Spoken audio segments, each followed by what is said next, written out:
Evan, Hello, hello. We're back. fire in space?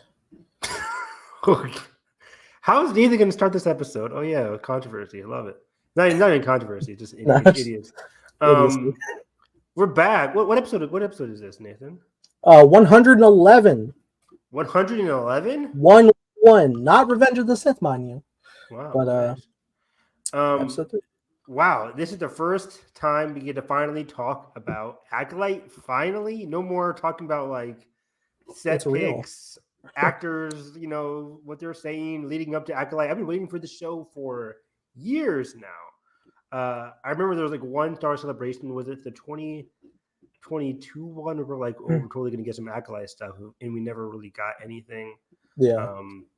And then last year in London, they delivered the trailer, but they didn't release it online. It was a lot of just anticipation for the show. The year was 2022. The overflow room for Andor was right there. And Jar Jar Binks got in line. That was capped. Yeah. Or, quote unquote capped, Yeah. with Me trying to fucking inch my way. you lot are just sat over on the side, and I'm just like, I'm going to try. And then one lady was like, I was like, all right. You got me. Yeah, you got me. But yeah, man, I love this show. Just general thoughts on the Acolyte overall. Fantastic premiere episodes, in my opinion. I'm already super invested. And I mean, the show's not like perfect, but I feel the same way I did when I watched the first 2 episodes of another Disney Plus show that I loved, Willow, in terms of, yeah, there's some flaws here, some of the dialogue and stuff, but I'm loving the characters, the way they were introduced, and the exciting potential that these characters, their relationships, and especially in this show, the mystery and intrigue, which is right up my alley. The potential of that storyline has me super intrigued moving forward. Like, I think this show has a ton of potential, and tons of promise moving forward. I cannot wait. I was so invested at the end of episode 2. I cannot wait for episode 3. I gotta say, this is the first time in a while, maybe even since the start of the sequel trilogy, or any installment really of the sequel trilogy, where I was like, oh my god, brand new era Star Wars, unexplored, and I'm on the edge of my seat every moment. Yeah, I mean, we're finally diving into the High Republic, and this is an initiative that I adore completely. I read every single one of the books. I'm currently reading one of the books that came out in March called Defy the Storm. The new book, another book comes out next week called Temptation of the Force, and it's just an exciting era in Star Wars. It's very much, outside of the Skywalker saga because it's 100 years plus before the beginning of the Phantom Menace. And it's an exciting era, especially the whole beginning of this era started with like the Jedi are the keepers of the peace. They are all like, the Jedi at their height was in the High Republic. That was the cause of this initiative. But also in the era, the authors were looking at like, what do the Jedi fear? And they really got into that in the books. And then for this show, it's a very similar premise. Like, these Jedi are all like great, but now we're inching up towards the end of the High Republic. They're starting to be more flawed, and specifically with this plot point of like whatever happened with May Minotia, like the Jedi are flawed. We're going to explore their flaws in a deeper and more personal level, and how like the micro of it all, the personal tragedies, can affect the macro, the Jedi Order overall, and how that can affect what we see in the Phantom Menace and the prequels at large. It's super, super exciting. I have tons of theories, tons of questions, tons of like, huh? Because this is a mystery thriller. And Leslie said this is a mystery thriller. She said this was Kill Bill meets Frozen, which on multiple rewatches, like, yeah, that makes a lot of sense now. Like the whole Frozen Kill Bill thing, I think before watching this premiere, I thought like, okay, it's fairy tale-esque. JJ compared The Force Awakens to Cinderella and Beauty and the Beast in a lot of ways. And then, yeah. But then in this case, Frozen, pre-watching the show, I'm like, okay, it's a fairy tale-esque show. Girl goes on an adventure to discover her true self. And then, of course, Kill Bill, the revenge plot. Now, watching the show, you get, okay, Osha, May, Frozen, Twisters, twin sisters. Sister. What's it called? And yeah, these twin sisters, their connection, their duology, and of course the Kill Bill aspect of it all. The whole opening sequence is very Kill Bill. One of my favorite Quentin Tarantino movies. I was shocked. It's great. Appalled even. Shocked and appalled. Because I was spoilers for the Acolyte. Yeah, full spoiler review. We're going to dive deep into everything, every nook and cranny of this first 2 episodes. They took Carrie-Anne Moss for me, Evan. Tragic. I'm not happy, Bob. I told you this was gonna happen. I know, but I was like, maybe not, or I forgot about it, and then next thing you know, I know she'll be back in flashbacks and stuff. Yeah, we'll see her again. What a shame. It's tragic, but I think it was like I said leading up to the show, it's very important to set up the stakes, set up like how any Jedi character is both flawed and in danger of dying. They psychoed me, Evan. They screamed me. They screamed. Like nobody is safe in the show. I'll say it up top, guys. Up top, and I'll bring it up over the case of this entire first season. Soul is not making it out alive. Don't you do this to me. Don't you motherfucker. Don't you do this to me. Don't you take my new Qui-Gon away. Qui-Gon was great, but I'm not having Soul's noble end on this soundtrack, motherfucker. We're not doing this. Is that why they haven't released the soundtrack? No. But, you know, Qui-Gon was a fantastic Jedi. One of the the great moral standard Jedi compared to what we see in the prequels. His death is what makes the prequel so impactful in terms of like the downfall of the Jedi. We could see that similar motif happen again with the fall of Soul, who was very compassionate, very understanding, but also very flawed. As we'll get into, we haven't seen a lot of his flaws. We haven't visually seen a lot of his flaws so far, but we know he did some flawed stuff in the past. He's on the list. He's on the list. What happened to on Bodar? Oh wow, I took notes. I can't remember planet names. Bondark. And I'm very curious to see what happened in the past. One of my earlier questions was like, okay, Indara, Torben, Soul, Kilnaka, 4 Jedi on this planet, May and Osha's home planet. Why are 2 out of the 4 of them really Barriss, Val, Kilnaka goes off by himself? It's like they're really troubled by what happened. Meanwhile, Indara and Soul are pretty much like, we contained our grief. I really want to get into that because like that's very intriguing to me. Why do the other 2 feel so guilt-ridden while Soul and Indara are just like cool, calm, and collected?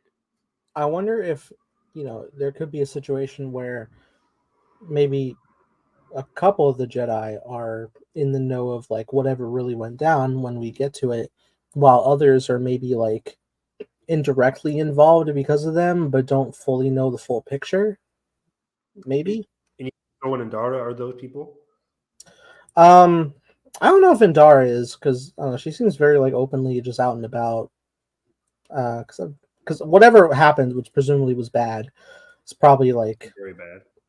Yeah, because she wasn't like necessarily doing an exile thing, because she was like still openly like reporting in on stuff, walking around. But Kilnaka is secluded, and who's the other Jedi? Not Soul. Torben, yeah, and he was like in a self-exile, like is still present in the area, but like shut off from everybody. Shoot the Barriss Vow. Barriss Vow, straight from Charles Soule's Darth Vader comic, and also in the High Republic multiple times. It's very interesting. We'll talk about that later, but yeah, it's very interesting how they're so guilt-ridden while Soul and Indara aren't. And yeah, maybe it's terms of like what went down with the fire. Maybe Indara and Soul were on the periphery dealing with something else, but then I don't know. But yeah, I'm very curious about that. But overall, this show was just a great premiere. The intrigue is already settling in.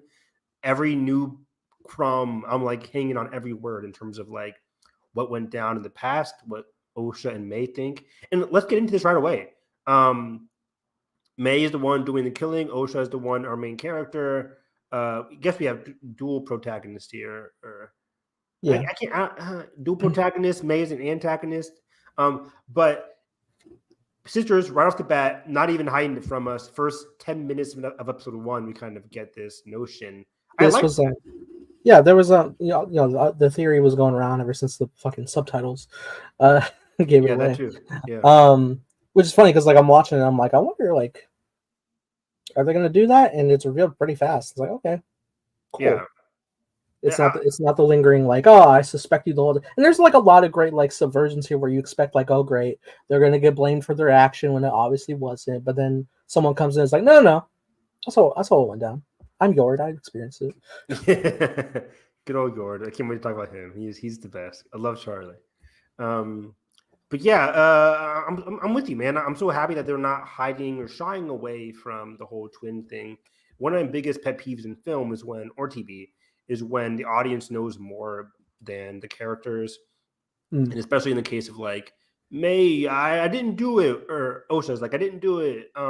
And we know who actually did it, but we have to wait for the characters to find that out. It's very taxing and it's very annoying. But I like how they're really getting down to the brass tacks, moving past it. And the intrigue isn't about who's doing the killings. We know it's May. Osha is our main character. The intrigue is what went down in the past, and it's less about who, more about why. And that's extremely, extremely intriguing to me. May has some baggage she has to deal with. Osha has some baggage she has to deal with. They both deal with it in different ways, and I'm very curious to track their journeys moving forward.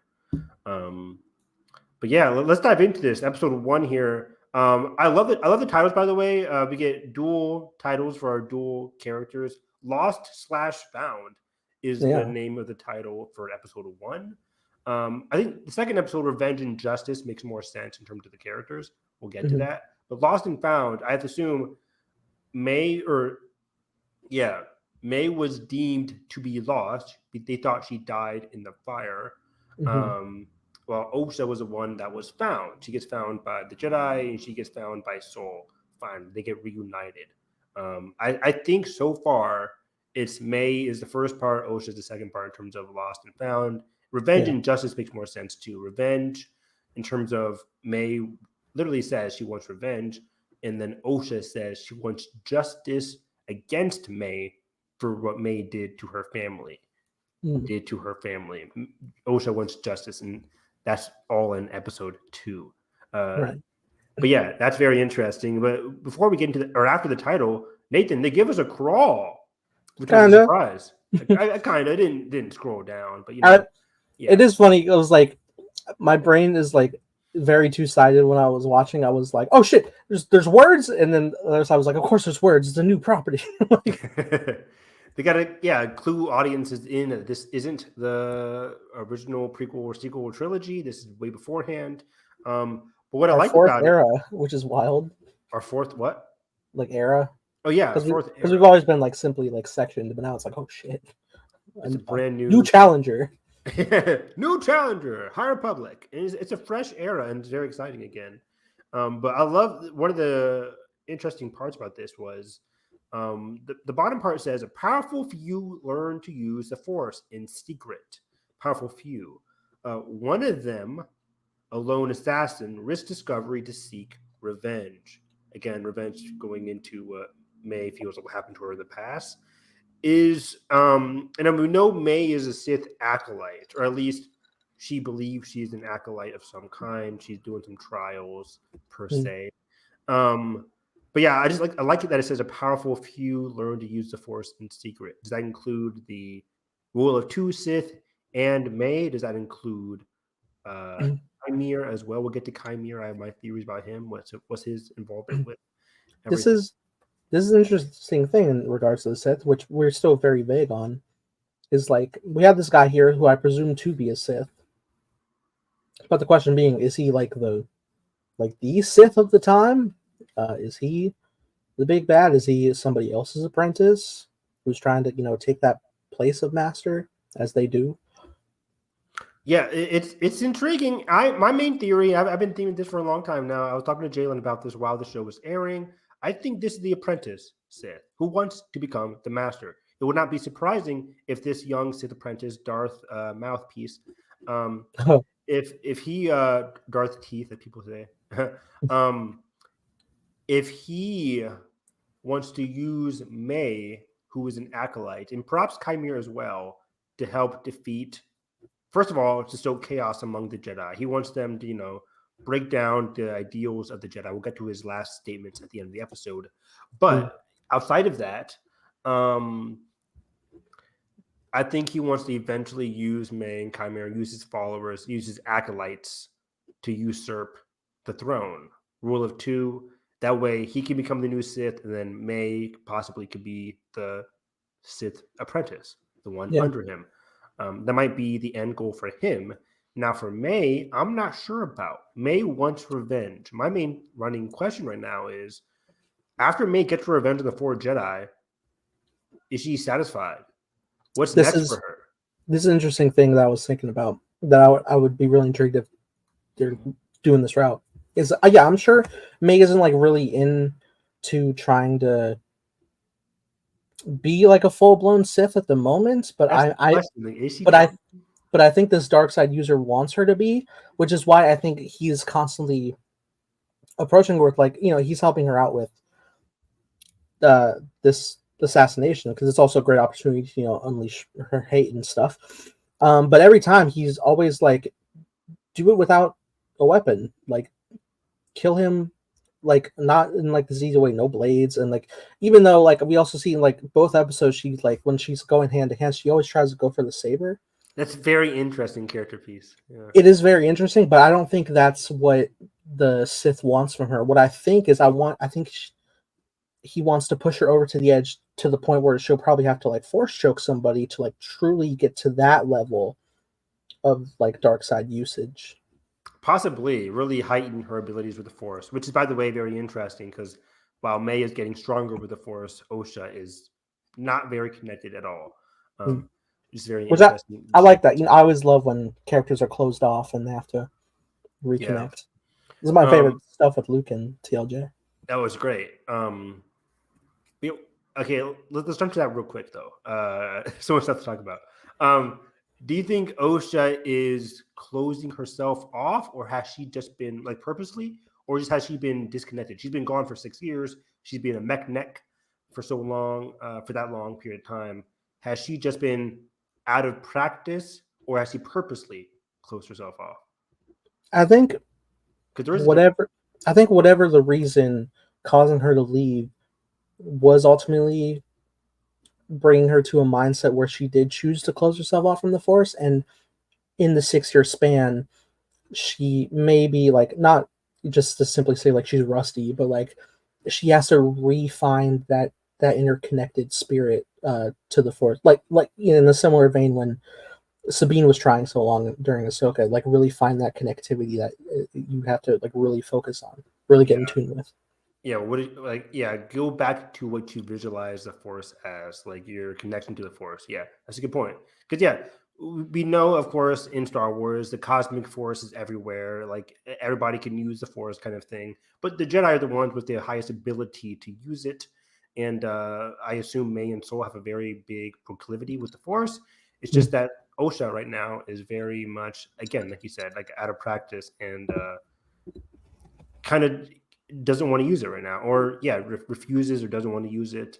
I'm very curious. I think for her arc, that's gonna be a thing: reconnecting back to the Force, finding what made her connect to the Force in the first place. If it Which was I ever think there, yeah, which would be a great like visual parallel of like O'Shea has to connect to the to the well of the Force that it is, while May is being pushed into like that dark side element to connect to that. exactly, yeah. And again, it goes back to May, like back to the earlier question or topic here. Her drive, the Force or the dark side is fueled by anger. We all know the dark side. But again, after she gets her 4 kills, what is next for her? Is she satisfied? Will she continue this path that she's on? again, the Darksider, this stranger, we'll call him, wants to use it or wants to possibly use her. I would be surprised if he doesn't want to use her. If he just wants to discard her, that'd be kind of weird. As far as we know right now. Mhm. So yeah, what's next? What's next for those two? But yeah, let's move on from that. So we see May, and this is a great opening sequence. If people went out to go see the Phantom Menace, we got bits and pieces of this fight via the Mhm. ending of the Phantom Menace screening from last month. You caught it the first time, right? Yeah, I told I saw everything. I didn't leave the theater. That'd be crazy. Crazy. No. No. Very Anyways, I saw it eventually before I saw Fall Guy. Off, we'll get him eventually. But May confronts Indara, man, and this was a great fight. And we're on the planet of Ueda. I love how Indara is conversing with the patrons. She is one with the patrons. He's conversing with them, having conversation. This is part of the High Republic. You don't see this that much in the prequels because they're all primarily stationed on Coruscant, and they don't have lots of other Jedi temples on other planets. I wonder But why. we see Indara here with the community, and yeah, I wonder why too. Like they kind of take a step back, focus more in on the Republic and Coruscant, and they might have to go with the politics of it all. It might be too messy to be hanging around in the communities of other planets. We're not soldiers. Yeah, right. So I don't know, but this is very benevolent of the Republic. They're really to spread their reach positively and help out the communities that they're involved in, protect them from dangers, and yeah. But yeah, so this is very. I want to get into this. It's May's fight with Indara. May actively wants Indara to attack her. Attack me, Jedi, she says. She doesn't want to sneak in. She doesn't want to stab her from behind or anything. She walks up to her and proclaims that she wants to fight. And then I watched a video just recently from StarWars.com and the people behind the making of this fight. And one of the choreographers says, we wanted to showcase May and how she was actively testing Indara. And she wants to test her to make sure she always will protect the innocent. As we get to the fight at the end where she throws the knife at the innocent and then, kind of testing her loyalty to the innocent and using that against her. It's very interesting. And she says, when May says, attack me, Jedi, she says, Indara, that she would not attack the unarmed. May then retorts that Jedi do attack the unarmed and that we have unfinished business. What the fuck happened on Brendock? I don't know, Evan, but don't worry. The Force will be with you. The Force will be with you. Yeah, that's a little what's it called? Flashback to the Clone Wars during the Trace and Rafa moment when the Jedi accidentally killed her parents. Could have been Luminara, possibly. Yeah. Kind of fucked up. It was fucked up. Trace and Rafa's parents died or whatever, and Jedi were like, "Oh, just the Force will be with you." It was very walk it off. You're good. They didn't really commune or really try to heal what happened with Trace and Rafa. Not great, Bob. But yeah, this she does this to Indara, then she later does this to Torpin as well. The only person she doesn't say this outright to is Soul, because Soul catches her by surprise at the very end. But that was very interesting. I was watching that. I'm like, Jedi do attack the unarmed. So we have, and I guess I'll go through all my theories at the very end, or at least my bullet point theories. But it's like Jedi attack the unarmed, proclaims May. May also known to be later on from Osha that she started the fire, that May started the fire. It's like, what went down with this fire? Did the Jedi attack the unarmed? Like, what went down here? Who was impacted? Who all was involved? I don't think it was just May, Osha, and 4 Jedi. I think the whole community might have been involved here. I don't want to get all, ending to Orient Express, but I'm looking at, and if people watch the trailers, I'm really looking at the mothers, and I'll get to why later on. But the mothers are very, very sus to me. The mother's played by Jodie Turner. What's her name? The black woman. Oh, I know what you're talking about. Jodie Turner Smith.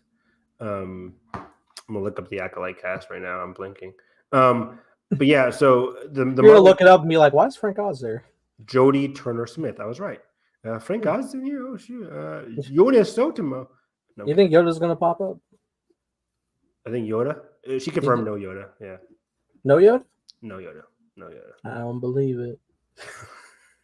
What- Give me the what- puppet. If they what broke about out Yoda? if they broke out the Phantom Menace Yoda puppet, I would cry. That'd be awesome. Man, What did we want Yoda to say? Oh, fucked up to be. Yeah. I knew everything. Yeah. Yoda, the same guy who hid Order 66, or at least like the clone plot from the other Jedi or whatever. It's like, What? remember in the Clone Wars season, the Netflix series, like Oh, they figure out bits and pieces of the clone plot. surely his mind was wiped or something when he left. No, Like in the Mortis arc with Obi-Wan, Anakin, Ahsoka. sure. Let's go with that. Or That's a just lot. like, That's a lot of information. Like, oh shit, I'm gonna wait. I saw who Palpatine is. well, that part, yeah, obviously. So yeah, so May says Jedi don't ignite unless okay. So fast forwarding to the end of the fight. Overall, I thought the fight was very well choreographed. I thought it was very interesting. What's up, Joseph? We're talking about the Acolyte. We're starting off with the May and Indara fight and moving on from there. But yeah, I thought the fights overall were choreographed very well and they're very interesting to fight. Again, Kill Bill-esque. Yeah, just like I like the fluidity of the fight. Now, most of it was captured on screen, not a lot of shaky cam or anything like that. It was very much easy to visualize. I liked it. Beautiful wire work. Oh yeah, great wire work as well. Yeah, for sure. Nothing again looked too clunky or anything. It looked fine. The part where Indara like jumps on the staircase up to the platform it was so fluid. I was like very like taken, but it wasn't like fluid in a way that she was just like zipped up to the top layer. Like you felt like the bounds of each leap was like very natural.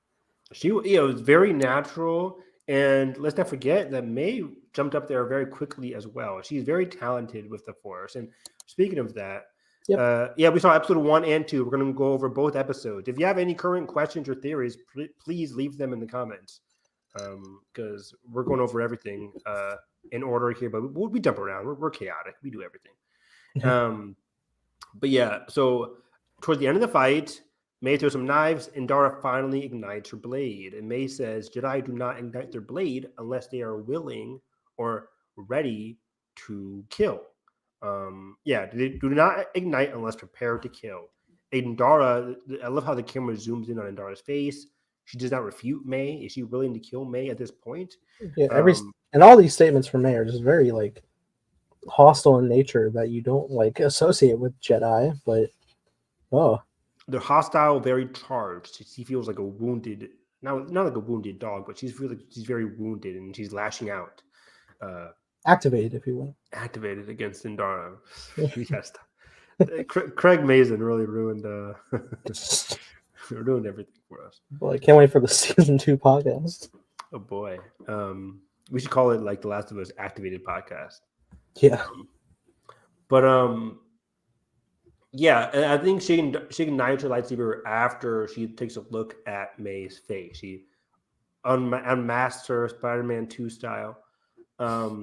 And she realizes no, that it can't be. She says Pete? No. She says you. At this point, I'm like, does she think, and I haven't watched the episode multiple times, I'm like, does she think that she's looking at May or looking at Osha? I'm very curious. Is that really it really could go both ways. It could just be Osha because also it was mentioned that by Yord that Indara recommended that Osha's training ceased. I'll get into Osha because Osha, you're not off. Osha's the main character. I love you, Osha. I love you, Amanda Stenberg. Fantastic. But what did you do? What did you do? Because Osha. We'll get to that. I don't want to lose my train of thought. But yeah, it's Osha. I don't think it's as simple as I couldn't get over my grief and I left. Something had to have gotten down as well with Osha. Will we visually see that? I don't know. I'm really confident we'll obviously see what happened in the past. with her family. But I don't know if we'll see like the steps leading to Osha's departure from the Jedi Order. But I think it's more than more than Osha is letting on. But yeah, when Indara sees her, I'm like, I wonder who she thinks there. Could be May, could be Indara, or could be May or Osha. Because Soul does say later on, Soul and Indara, the only two that actually knew that Osha had a twin. I don't know if I guess all four of them, I guess, did know. Because Torben did say, like, I was waiting for you, May. I was waiting for you. So I guess all four of them did know she had a sister, twin sister at that. But anyways, dagger gets thrown at the patron, at the Barkeep. Yeah, barkeep. Thank you, bartender, barkeep. Indara stops it, but then at the same time gets stabbed in the heart / chest area, bleeds out, dies. Tragic. Bye bye, Trinity. I can't do this again. Not like this. Not like this. Not like this. She's alive in the Matrix movies. She's fine. She's rebuilding the Matrix with love. Can bring her back. Can she have a twin? Sure. Forget my Indara prequel series. Exactly. But then we cut to Osha waking up, a la Finn in The Last Jedi. I love that. Or, Rey in The Last Jedi, just when they wake up, startle. I'll tell you what's like really interesting upon my rewatch is like when she does wake up, her hands like rubbing over her heart where Indara was stabbed just previously. Really? Yeah. I don't know if that was intentional, but especially when you're watching as audience member, is like, wow, you just murdered that Jedi. Yeah. Are you mocking her? Immediately, you're like, something's not right here. This is not. Even before like the sister stuff, I'm like, she doesn't seem like she did it. But it is interesting. The friend asks her, "Hey, Osha, where you been? We all went to Nar Shaddaa last night," and she says, "I was busy" or something like that. And she claims she was here the whole night. Was she actually here the whole night? Should we be second guessing her alibi here? I mean, there's cameras on this. First of all, this whole like, did she do it or not? I'm like, the Jedi are very like, she did it. Let's arrest her. I was like, okay, calm down. Based on like one witness too. But anyways, I'm like, aren't there cameras on the ships? Can't you immediately cross-reference Osha with what was going on? Maybe not. It was like 100 years ago. We didn't have cameras. Yeah, maybe they're not camera, right? But maybe there's like something. I don't know what I was gonna say. Maybe they're just they were so proactive, not proactive, but just like we got her, put her in the brig, that kind of thing.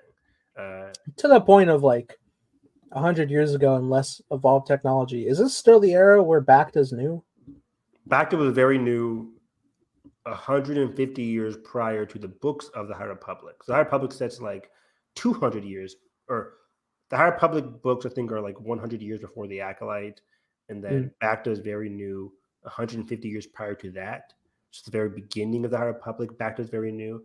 But I think Bacta is in its early stages. It's not like there's no Bacta tanks. I know that for sure. Okay.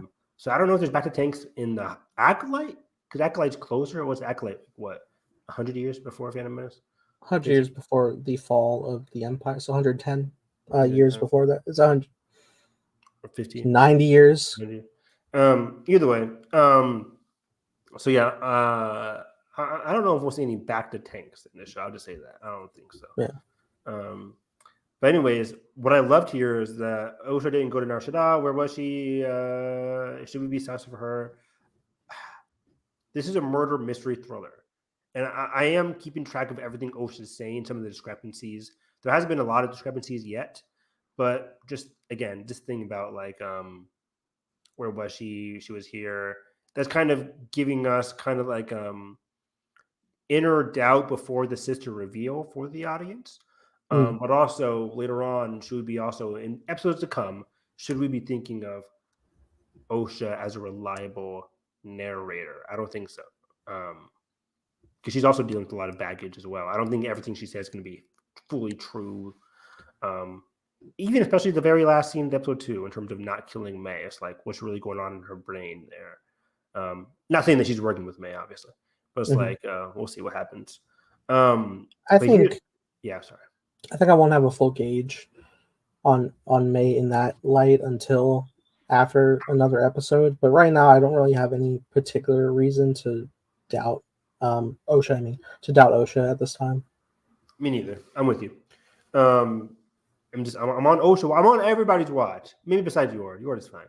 I mean, well, I'll actually want to. This is going to jump ahead quite a bit, but I do want to get your gauge. The when May and Osha are face to face for the first time in 16 years. First time in forever. There you go.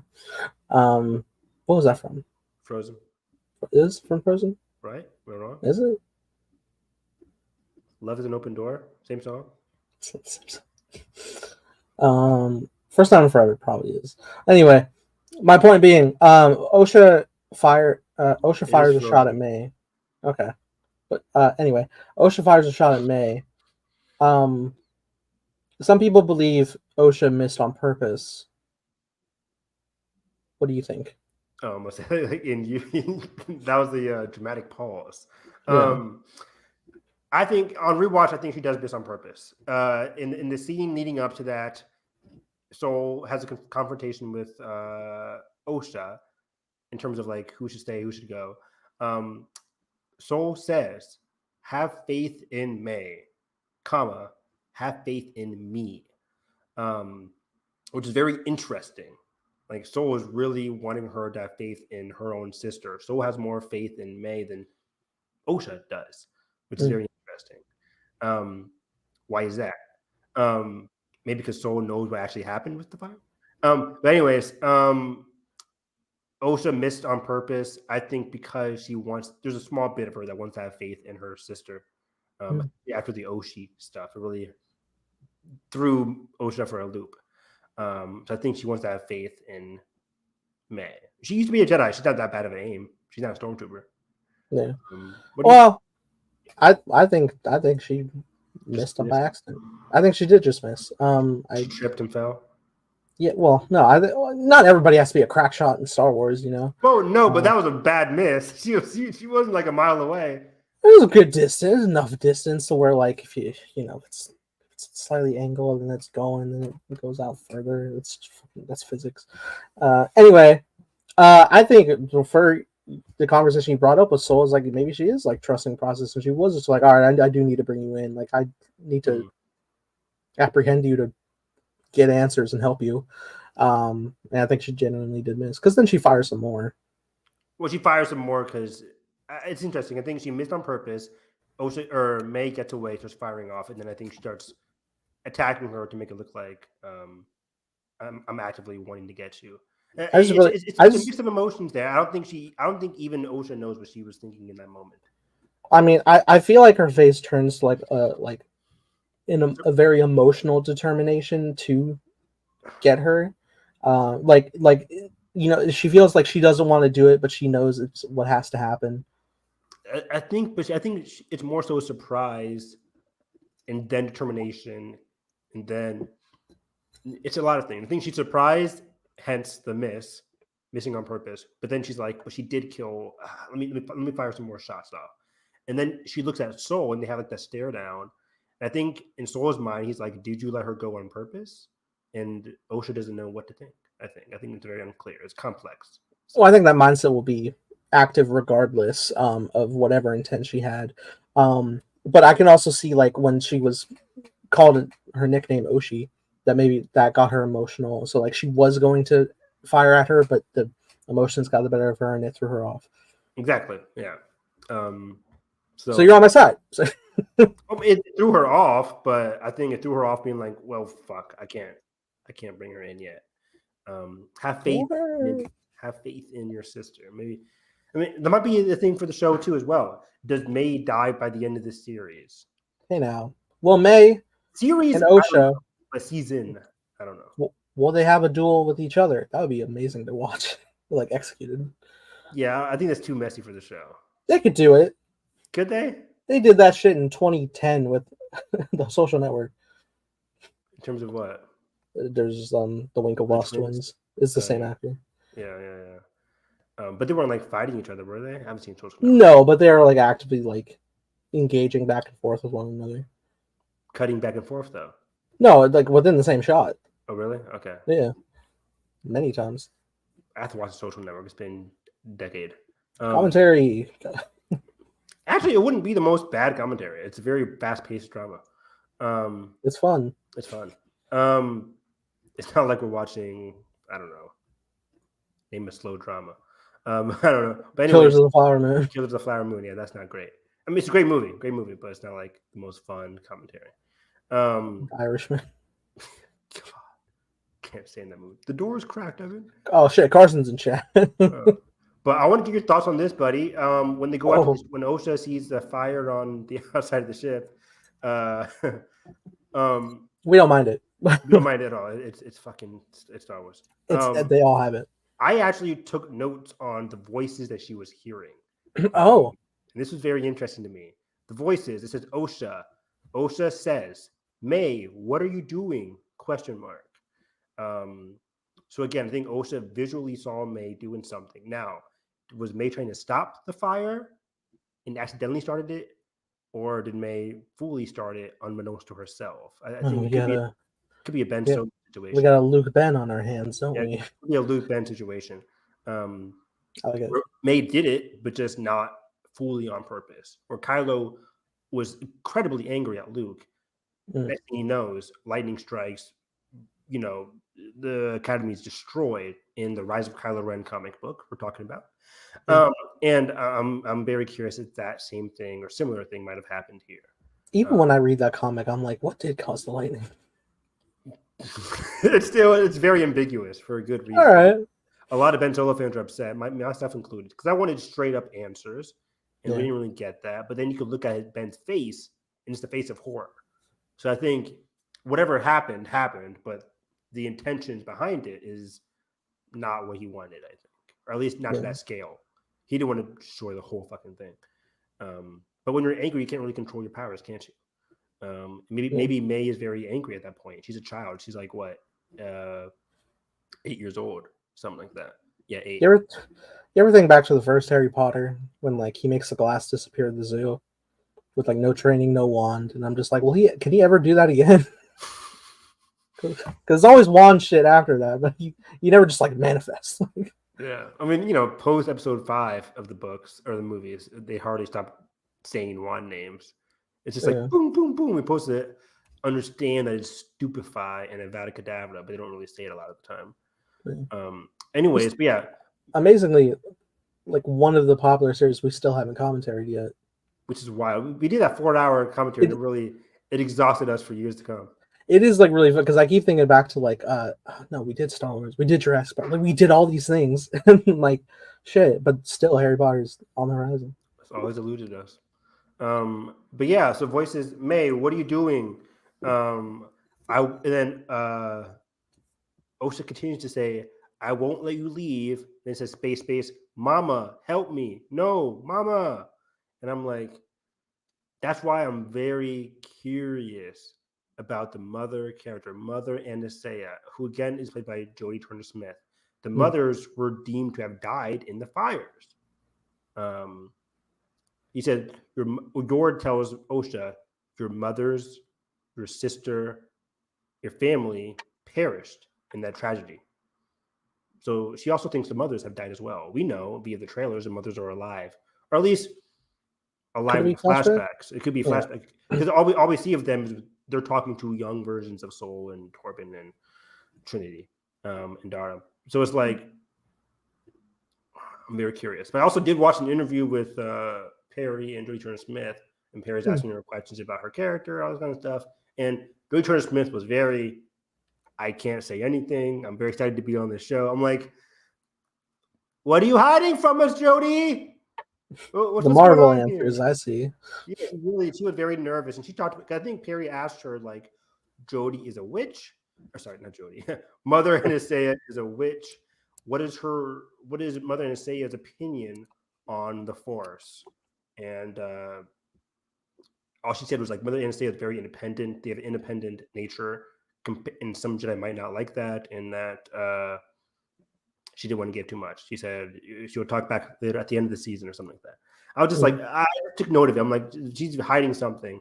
Obviously, she's a very important character. She's a mother of our two main characters. Mother either paternally or just like Mother Towson kind of thing. So we don't really know. Yeah. But yeah, I'm just like, the mothers were involved with the fire. What really happened with the fires? I'll get to it at the end of episode 1. But yeah, Yord comes in and gleefully tries to mind probe somebody. That was kind of weird. Mhm. He came with his Padawan, who we don't see for the rest of the season, or 2 episodes at least. Yeah. We'll see her again, but she has the same species as the I forget what their names are. Same species as the people we saw in the Clone Wars, the slave people that Anakin really nearly killed and tried to beat up. But Yeah. Ahsoka and Obi-Wan were like, "Don't do that, buddy." But yeah, that Padawan was half human, half of the other species. Episode 1 cliffhanger is a person holding a red lightsaber. Who is this? A master, an apprentice, someone else? Not everyone who has a red lightsaber is a Sith. Inquisitors and Kylo Ren are not Sith. So Kylo Ren, of course, is a Knight of Ren. Inquisitor is not a Sith. Yeah, just not. Unless you're playing a celebration stage show, in which case Kylo Ren is bullshit. a Sith. That was bullshit. I wish I got that on camera, man. That was so funny. That was hilarious. We were really yelling at a 9-year-old. I was. I was also like, that's not right. I'm very competitive. If I was on stage, I would have let him have it, but I wasn't on stage, so I shut up. This is why this is why they won't let you on Survivor, is because you're like, you can't play ball with a girl. Yeah, I'll keep myself on check if it's $1 million on the line. Anyways, I got my immunity item. I'm not saying nothing. Going back to, can you pull up the comment again? Going back to his question, I think it is a Sith. I don't want to think too hard about it, Joseph. I think Leslie, when she talked about the show, she wants to get into, one of her favorite topics was, what were the Sith getting into during this time, and how that is possibly connected to how the Jedi have been going downhill in terms of their morality and their the people's opinions on the Jedi have taken a hit leading into the Phantom Menace and beyond. So I like to think at face value that is a Sith. Whether it's Sith Master or an apprentice, that is the question. I don't think they want to play as being like, well, May's not the Sith, Kymer's not the Sith, this guy in Stranger Mask is not the Sith. Like, we haven't even met the Sith yet. Like, come on. I think the premise of the show is to see a Sith. I think I'll take it at face value for now. That the guy in the mask is a Sith character, and I like the voice. Yeah, good voice. So, for my first time hearing it, I didn't watch the spot. First time in forever. Yeah. So, Yord meets with Osha. I like this reunion he has with Osha. Jedi knowingly commits suicide in episode 2. What is his guilt? What is so severe he commits suicide? I think this would be a major story of our upcoming episodes. Your thoughts? I agree, man. I'll jump to that right now. Torben, I presume it's character. Sorry. I presume it's whatever went down in the fire 16 years ago. Because he even like brings up like, we thought we were doing the right thing. So again, this could be a situation of like they could have been manipulated into a situation unknowingly. We don't know exactly what happened to start the fire, but it's all very messy at the moment, and we'll get some clarity as we go. But I think that is interesting, the idea that like whatever went down truly wasn't the intent of those involved. It wasn't their intention. We know that for I think for a fact. If we take these Jedi at face value, they're never going to intentionally murder people. That's the one thing that's easy to clarify. But Jedi are also known to do a lot of messy things, getting involved in other people's cultures. We did a lot in the Clone Wars. See that a lot in the High Republic specifically as well. One of the Jedi's main enemies in the High Republic is called the Nihil. Before they were called the Nihil, they were called the Path of the Open Hand, who said the Force should be free. Nobody should be affecting the Force. The Jedi ran across these people, didn't really, agree with their thoughts, and chaos ensued, but not intentionally. So I don't think Torben did anything intentional, but I think in terms of doing the right thing, it's impossible to guess right now. But I think they tried to save somebody, tried to calm down the fire, and that kind of increased the fire. I don't know. I think what they did led to the death of some people, I think. So much so that they had to wipe the fact that Osha even had a sister. Like, what was that about?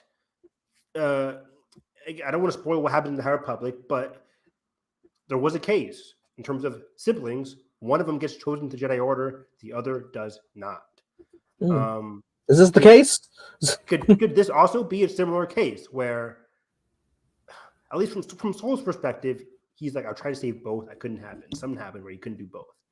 But by taking Osha, leaving May there, that could also really fuel May's anger. Maybe they didn't know that May was still alive. Of course, they didn't, because they said that in the episode. Yeah. I don't know, man. It's really hard to guess. It's really hard to guess.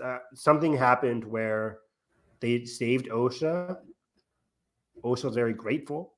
But then they believe Osha pinned the blame on May, while the Jedi just forgot about May. And I wonder what really happened. Like, I can't wait to get into that. And Leslie did say that we are going to be seeing Rashomon-esque aspects in this show. Rashomon being seen the same point from different perspectives, as we saw in The Last Jedi. Where we saw Luke's perspective, we saw Ben's perspective, then Luke gave the accurate perspective again the third time around. So we'll have to wait and see. But Torben did something very much that he feels very guilty of. And again, much more so than Soul. Could it be possible that this story is not about Sith, but actually about the Jedi who are now corrupt?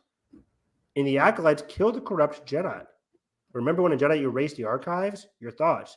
The Jedi erased the archives was that was Dooku, wasn't it? I thought that was Dooku. It was showed in Tales of the Jedi. Dooku erased Kamino from the archives, at least, and that was always the reference, right? That in regards to Kamino's location. He erased Kamino's location, but we also, in terms of corrupt Jedi, Sifo Dyas, he wasn't really corrupt, but he went behind the Jedi's back and ordered the Jedi army. Or maybe that was Dooku trying to portray it as. I'm very confused in regards to the history of Sifo Dyas, because I remember in I think it was in the Yoda Netflix episodes that you sees a vision of him, but it's like a false vision, but it is the physical being of Sifo Dyas, the image. Yeah, that part always confuses me too. That would make the suicide make sense, wouldn't it? So Joseph, are you saying that Torben was corrupt?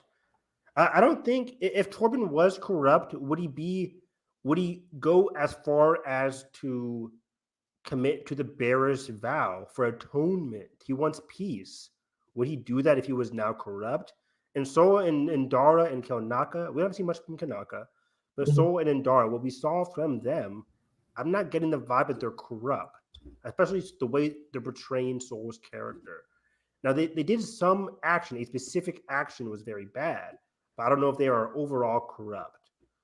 I think at the end of the day, the Acolytes have to be pinned as, the Acolytes have to be pinned as being antagonistic. They can challenge the Jedi, but I don't know if they're going to be doing a good thing by killing the corrupt Jedi.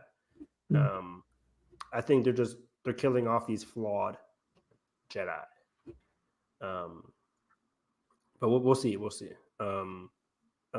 It's very intriguing indeed, because I just don't think Torben would kill himself, commit suicide, if he was just corrupt. He wouldn't take it upon himself. He's acknowledging what they did was wrong. Yeah. A Jedi sacrifice. Yeah, that's the most. We'll get to that, but he willingly kills himself. We've never seen that happen before. He's acknowledging what he did was wrong. He was waiting for her. And specifically, he says something along the lines of, I've been waiting to talk to you. We thought we were doing the right thing. And she says she wants to give him peace, and he accepts it. I think he played by guilt. He's played by what happened to him. That's kind of how I feel. Like him saying he was waiting for, may have not been like a literal sense, but just like he's been like soaking in the shame of the guilt of what he's done, that he's just like, if I ever get like this chance, like I would make it right. And in his own eyes, that's what he did. Yes. So in episode 1, what's it called? When she's getting interrogated by Yord, he says she was burdened by attachment. Or I think I'm saying that. Osha was burdened by attachment to her family because Yor's talking about like, hey, you had a family, you couldn't take it, and then you left. And Osha said, I left on my own terms. But then Yor counters saying, and Dara advised the council to let Osha go. Pause right there. Like, what made it so bad that she had to leave the order, or made it so bad that Indara had to go to the council and be like, this girl needs to go. But then Osha said she left on purpose. I think Osha, in my opinion, lashed out. Not, again, not on purpose or anything, but I think her pain, her attachment to what happened in the past really affected her. She lashed out, and Dara witnessed it, advised her that she leave, and then Osha left on her own terms because she couldn't take it. Something like that. She couldn't take the pain. But I think Osha did something because it feels very weird. If somebody is just like constantly thinking about, man, I really miss my mom, I really miss my sister, I really want revenge on my sister. Verbally saying that, is that going to be enough for somebody to go to the council and say that she cannot be a Jedi anymore? Because usually they work it through. But what made it so bad that they couldn't even work it through? They couldn't work through it. That's just I'm very curious. I wonder if we'll actually get that in the past or in a future flashback. Like, did Osha actually lash out and then she physically left? Are we going to see the last scene between Soul? We know Leslie's a big fan of the Ahsoka arc at the very end, whatever it's called, Ahsoka runs arc, as we see at the end of episode 1. But are we going to see a scene of Osha and Soul's last meeting? That'd be very interesting. Very paralleling Ahsoka leaving Anakin, but also Ahsoka left the order because she was blamed for something she didn't do. And it really showcased the flaws of the Jedi Order. Yeah. Leslie could be... Who tried to pass it off as like, oh no, this was supposed to happen. Yeah, messed up. You learned so much, didn't you, Ahsoka? Fuck off. Fuck all the way off. This was your great trial. Yeah, like, fuck off. No. But... could Leslie do something where Osha spins that? Where Osha, like Ahsoka, leaves... But it's not because the Jedi made a mistake. It's because she did make a mistake. But then she's also choosing to leave because of the mistake that she made. I wouldn't put it past her. What if Soul is the person holding Red Lesser episode 1? He's actually the master of the Sith and not the Jedi Master. Remember, they say that is a immersive mystery. Yep. I don't think that is the case in terms of time. We don't know exact timelines for the show, but similar to how it can't be Osha because Osha was in custody when Torben when Maige tried to attack Torben. That's when Vanessa asked or talked to Soul in the beginning of episode 2, being like, any updates? Soul says it might be May. Vanessa's like, you're right. I didn't know she had a sister, but it has to be May because Osha was with you the whole time. Yeah. Meanwhile, before May even goes to Olega, May goes to the Sith character. Again, the Sith character can't be Soul because Soul was already talking to Osha, Jeki. I don't think he has enough time to traverse. Yeah. We'll get to Chimera in a second because Chimera is the number one suspect. It's not Chimera, guys. It's not Chimera. But I'll explain why when we get to episode 2. But before we go to episode 2 here, we get some very interesting stuff here when we get to Vernestra's introduction and Soul's introduction. Soul talking about he sees the Force. What do the Padawans see the Force as? Oceans, fires. That's very interesting. I remember in the trailers, I thought like when the young Padawan says like, I see fire. I thought that was a flashback to young May or young Osha. And it's not. It's just a regular Padawan. But it's just an example of how Padawans see the Force differently. In our Republic, a lot of other characters see the Force differently. Avar Kriss, one of the high-ranking Jedi, sees the Force as music. Elzar Mann sees the Force as an ocean, similar to what we see here. Bel Zettifar sees the Force as a fire as well, as a flame, more specifically. I forget what else. I see the Force like Daredevil sees. I see everything. I see dead people. I see Um, rain. but yeah, so uh, people see the Force differently. I'm trying to remember some other ones, but I can't off the top of my head. But well, it's just a very interesting observation. I love that scene Yeah, because when the Padawan says something like "I see fire," like usually in most situations that's like a bad omen moment where people turn and be like, "Oh dear, something terrible is on the horizon." But Soul like takes it with such stride and just like, "Well, yeah, yeah, that's gonna happen." It's similarly with the smooth calming way ocean is like can be like a tsunami crashing and destroying it just as equal. It's just how the force of nature is used, and like you gotta like respect this power. You can't just like expect it to be one thing because it can always be something else. exactly. I mean, different things, to different people can be a lot of different things, and it's all about how you connect with the Force. Um, and yeah, it's a very great introduction to Soul, really showcasing his ideology. He meets Vernestra. She doesn't like it when people say Vern. Hmm. Um, and they talk about how, yeah, your Padawan is on the hit list. We need to be swift. Now, this is very different for Nestra. Vernestra used to be, in the High Republic at least, she's an obedient Jedi, of course. She's a very skilled. She was one of the youngest Jedi's to become Jedi Master at the age of 16. Um, and she's very skilled. But she also, I don't know, I don't want to say rash. She's not like Anakin at all. She's very much more like an Obi-Wan Kenobi. Um, Hmm. but she's also very independent a lot of the time as well. She really, again, yeah, independent.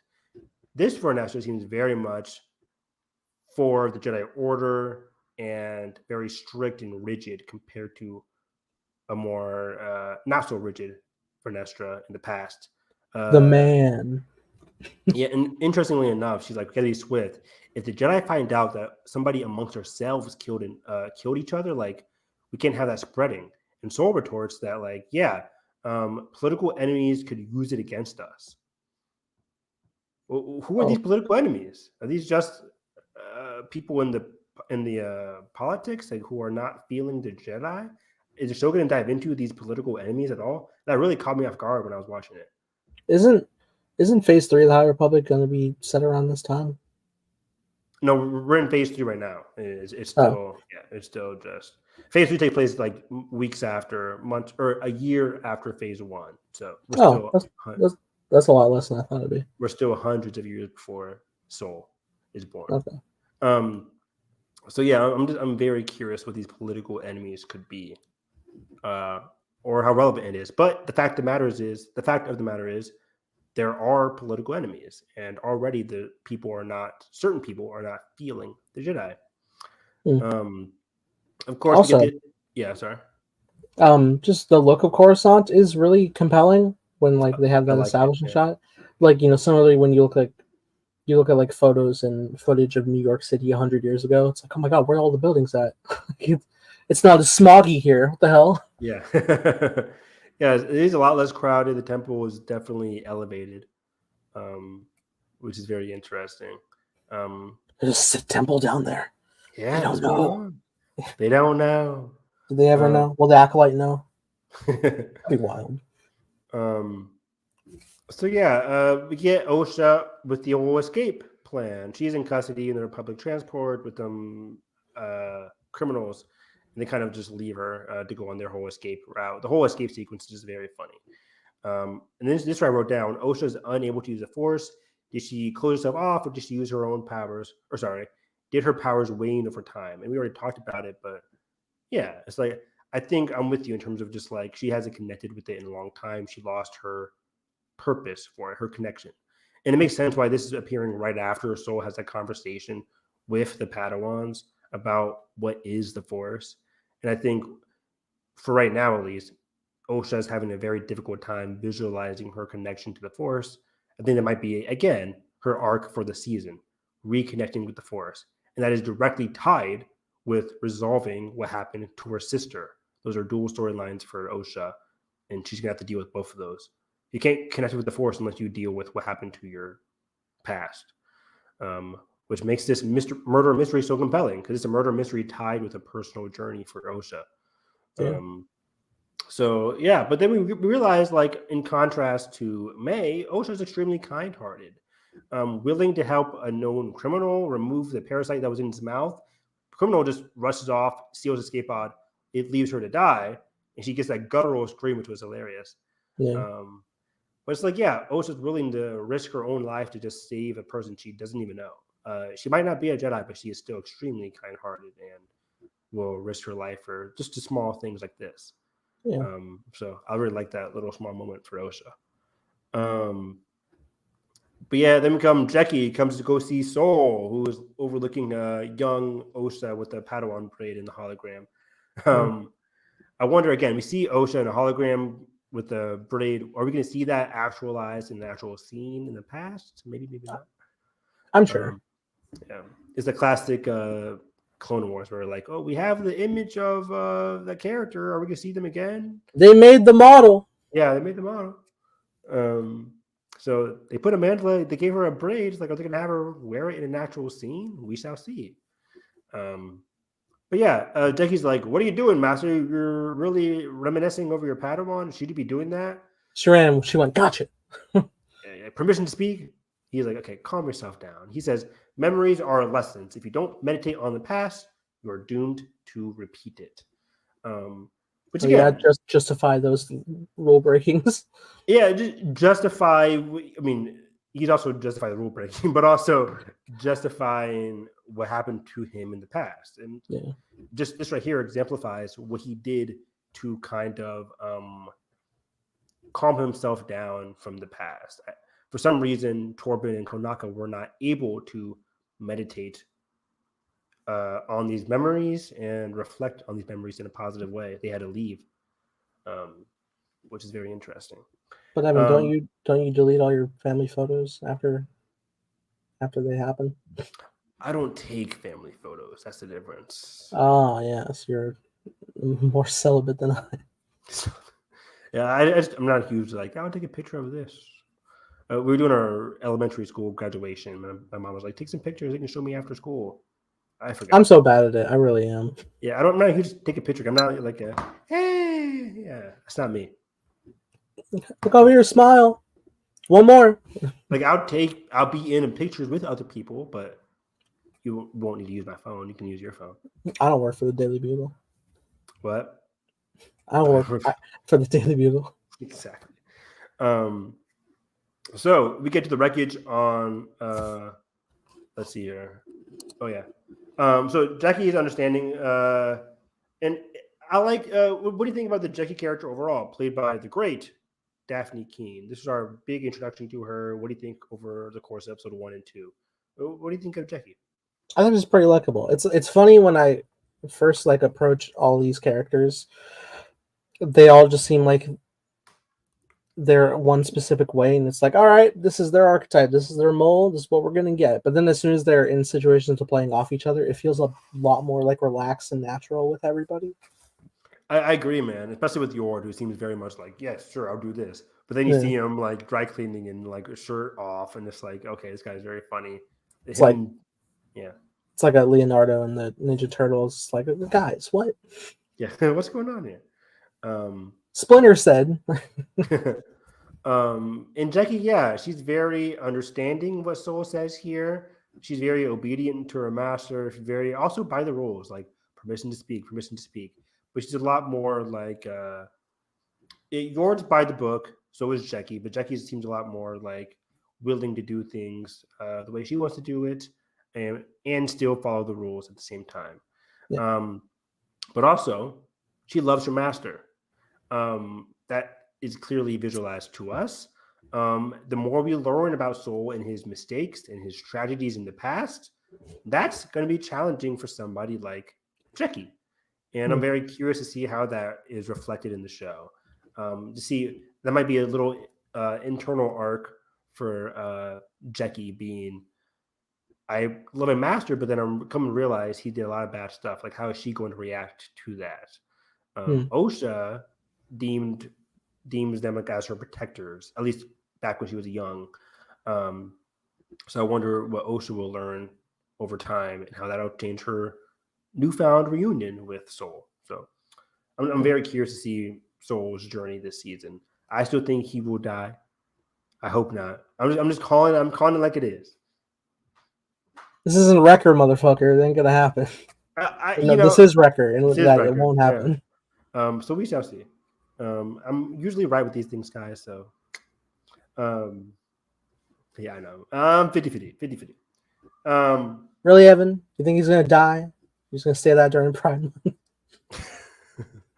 I don't know. I would love to see Lee Jong-jae stay throughout the entire series for the show, but I just don't know. You think he learned English just to die? Yeah. He says favorite character was Qui-Gon. I'm just saying. Yeah, you know what I love about Qui-Gon? That he was only in it once. Yeah, one and done. The Harrison Ford approach. So then we get the wreckage on Kawanaka, where Ahsoka first met Sabine, by the way. It's the same ice planet where, yeah. You said on Kawanaka? Oh, sorry. Karlak. I'm literally reading it here, but I mentioned Kawanaka for some reason. I have a lot of notes, people. But yeah, Karlak is when Ahsoka met Sabine in the Clone Wars. Wow. Initially, they wanted a desert planet, but they didn't want to do a desert planet, so they did a snow planet instead. Wait. And what? Sorry, Ahsoka met Sabine in the Clone Wars? No. Sorry, Ahsoka. I say Sabine this whole time. Yeah, I meant. I genuinely like what? What's her name? Bo-Katan? Bo-Katan. Thank you. Okay. I really wrote Sabine in my notes too. What was I thinking? I wasn't like being like an asshole teacher who's like, I'm sorry. Try again? That's not what I meant. Oh, you didn't want to correct somebody didn't correct Charlie during the interviews. Why did nobody correct him? Oh my gosh. Oh, but his favorite show's The Bad Batch. Like, yes, motherfucker. Yeah, like he's right. Two things can be the same, right? Like, come on, idiots, guys. You know how rusty my fucking Wikipedia brain is after all these years. Charlie's doing interviews with the same people for like all day. He's tired. Yeah, man. Anyways, close enough. He said a Skywalker, right? Who also blew up a fucking control ship. Like, yeah. He doesn't watch Star Wars. What do you mean, Nathan? But he said the one biggest piece of poetry that rhymed. So yeah, they're on their way to prove at least her innocence. So this is very interesting. This is the biggest part of episode 1, and this gets into my theories with the mother. I wrote a lot down here. Osha wakes up, but it's a dream. So I want to cover this whole dream sequence in detail here. Little May initially runs off after Osha wakes up. We cut to a different scene, but later on, the dream continues. Osha realizes it's small May. Smee. She talks to her. Snow turns to ash. She turns around. The ash is from the fire that is engulfing Brendark, their home planet. That's when she says, "You're with me. I'm with you. Always one, but born as two." Bars. What is this, Kendrick? But no. Oh my god. Dun, dun, dun. But it's so catchy. It's so great. Yeah, but I'm very curious about this whole line here. But it continues. So again, she says, "You're with me, I'm with you, always one, but born as two." It's a very twin bonding line there. May then continues. Small May. "As above sits the stars, and below lies the sea. I give you you," and then Osha responds, "You give me." As she says that, Osha turns to small Osha, and then small May now. And she says, "May? And is that you? Did you kill Endara?" Osha, or are you alive? Osha's surprised that May is alive, first of all. Yeah. Osha thought May was dead. May admits to killing Endara.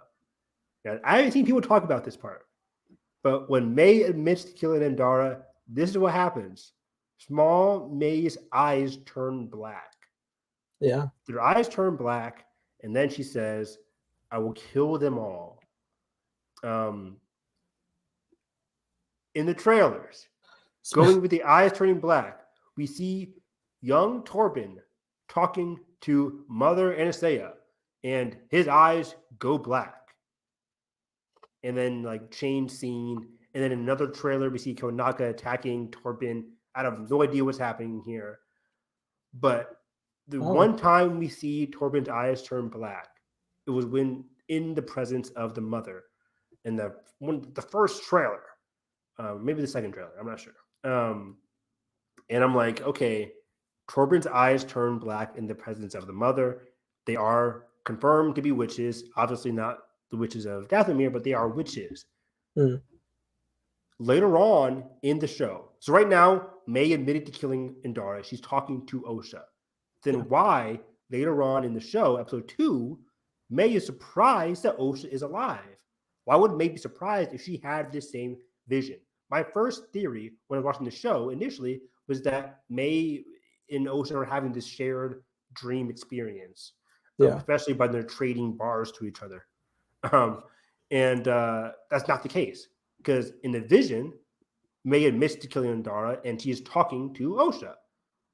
If that's true, though, or that definitely happened, but if that's the case, if May was not in the stream, or because May was not in the stream, May is very surprised when Soul tells her that Osha is alive.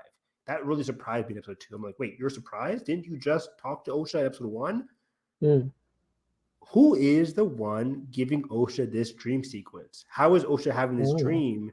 What is happening here? Who's bridging their minds? Who's bridging their minds? We've seen precedent where Snoke confirmed to be actively messing with another dyad, Rey and Kylo's minds.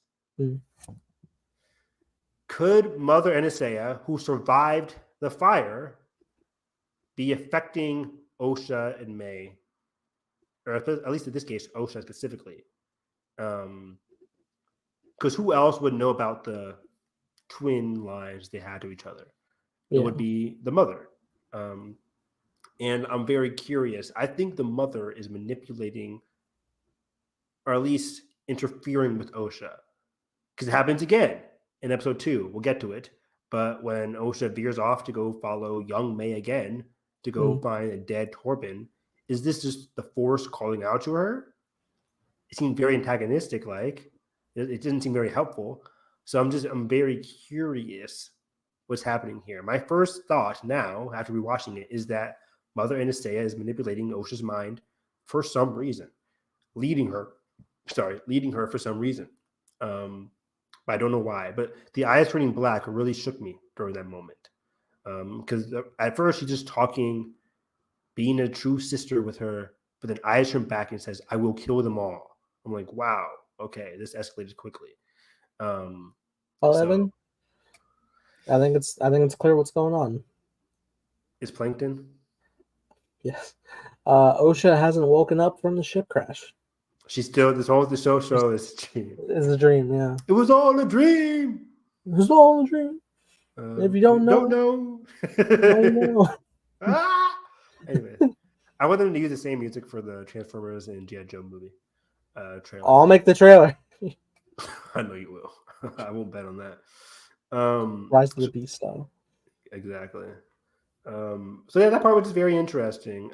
Again, as we get to the end of the episode 1 here, Jackie asked Soul about Osha, and she said how he was stationed there 16 years ago. Soul claims the sister, May, started a fire that killed the entire family. She had a twin, confirmed by Soul to Jackie. And Jackie's like, this was not in her file, or George says this was not in her file. And Jackie immediately assumes, like, hey, wait a minute, could this be? And Soul's like, nah, I saw her die.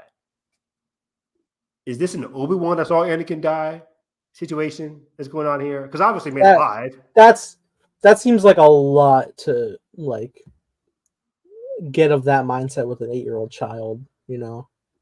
To what? To be like, oh yeah, like, you know, the mindset of like Anakin died that day, but Vader lived on. It's like, this is a child. I don't think this is that situation. But like, if Soul was so willing to believe, even Indara was surprised that May's alive. Like if she actually died in the fire, it has to be the case of like May goes into a house burns down, explosion, and then Soul's like, I saw her die. Like, you didn't see her die, but it's very likely that she should have died. That kind Yeah, of thing. Right? I think it's like what's gonna be the situation is like Soul's gonna be probably in a similar situation to Ben in like when he brings down the temple, he probably presumed like, oh, okay, Luke. I brought it down while Luke was in there. Good point. At least at the moment, Ben probably thought, oh, Luke's gone. Oh shit. And Soul will probably have a similar situation. Imagine May will get separated from Soul with the fire, and it looks like she was engulfed in the flames and was lost, and he didn't see her since. Yeah, didn't Ben think that he killed Luke? Right? Wasn't that the thing? Like he thought he killed Luke. Maybe that could have been in the comics. Yeah, I'm not sure. But yeah, so it could be a thing where obviously Soul didn't start anything. Maybe he did. We don't know. But like, there was an explosion. He doesn't see a physical dead body. I think we know that for sure now. He doesn't see a dead body, but he saw an explosion. He saw a fire, and it's like there's no way she could have survived that fire. But then she's back. May's back. And who knows? Maybe May did die. And maybe Mother Anastasia brought her back to life. Oh, spooky. Wouldn't that be crazy? Or maybe the Sith character brought her back to life if she did actually die. Man, that'd be crazy. I just thought of that out of the blue. That'd be crazy. Maybe Osha's indirect connection to May being alive, even though she thinks she's dead, caused whatever emotional conflict that got her on the ups to be kicked out of the order. Exactly. You never know. So when he says it to Jackie runs off or walks off. The camera lingers on Soul, and after he says like, "May, I saw her die." Soul's like there's not full confidence that. Wait a minute. Like I think he starts doubting himself even in that scene. But yeah, of course, Osha actually then wakes up, sees the ship coming down, blah blah blah. Soul saves Osha. I love the face he makes when he saves Osha, like it's such a caring. Like he said, "I didn't do it." He's like, "I don't care." Great. So I was like, "I believe you. But my Tommy gun don't. Yeah. I was like, ah! That's my favorite thing to say ever since I watched Home Alone. It's that black and white movie. I believe you, but my Tommy gun don't. Anyway. Yeah. Is that a fake movie, right? It's a fake movie called Angels with Filthy Souls, and then when they made the second movie, there's a tape that's called Angels with Even Filthier Souls. Bring back movies having fake movies within themselves. Peak. The Fall Guy.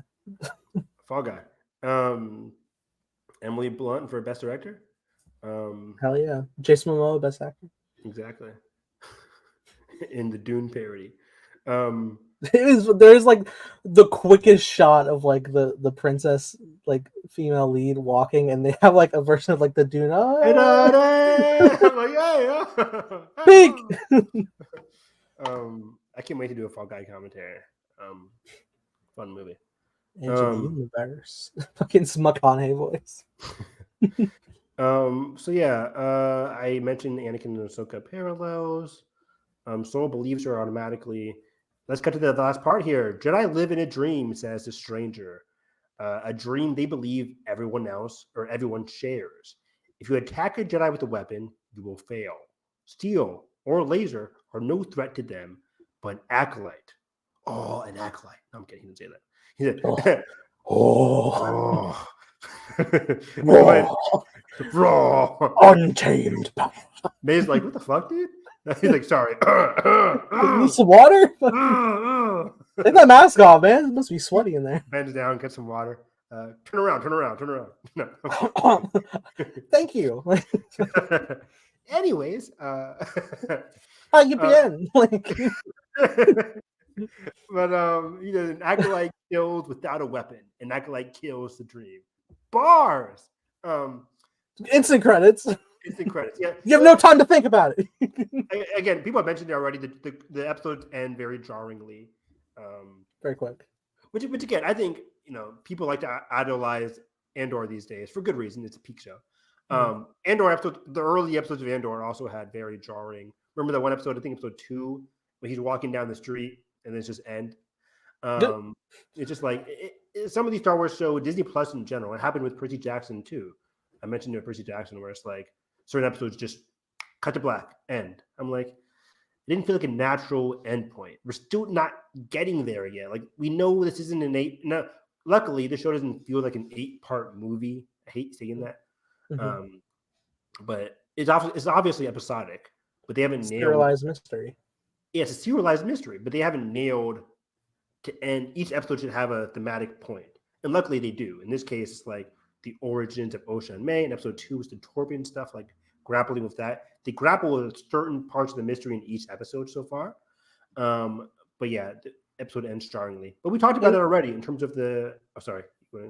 In fairness, is like if you're solving like a real life mystery, you don't really have like a sense of like any closure. Whenever you get like the new piece of the puzzle, you're just like, oh shit, I gotta sit with this and think.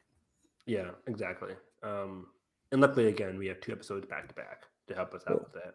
I was surprised that the first episode was like 40 plus minutes. I told people it's 35 to 40, so I'm happy. It felt there's not a sense of like, man, that was short, which again I felt with Percy Jackson sometimes. Even having read the books, I'm like, oh man, that felt short. But I feel like I'm very content at the end of each episode. I want more. I'm starving. I'm hungry, but I'm content.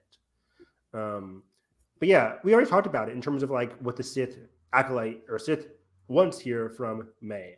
Breaking this down, Jedi live in a dream. The dream is, of course, of peace.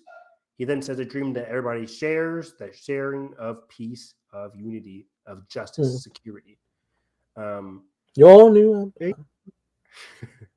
If you attack a Jedi with a weapon, you will fail. Steel or laser are no threat to them. Pause. We see May trying to kill Dendara with the daggers, which is a weapon, and then wants to kill Corbin with poison, also a weapon. But I clued in on this. We'll get in with this in episode 2. But she acknowledges that she doesn't want the master to know this. She wants to do things her way, which again, there's a lot of discrepancy between her and the master. And yeah, that part's just very interesting. He says an acolyte kills without a weapon, an acolyte kills a dream. I think the Sith's main goal is, as we've been talking about, letting the Jedi psychologically, or having people's faith in the Jedi psychologically drop. And that's definitely coinciding with, hey, May survived this tragedy. These 4 very flawed, or as our commenter said, corrupt, but I think more so flawed Jedi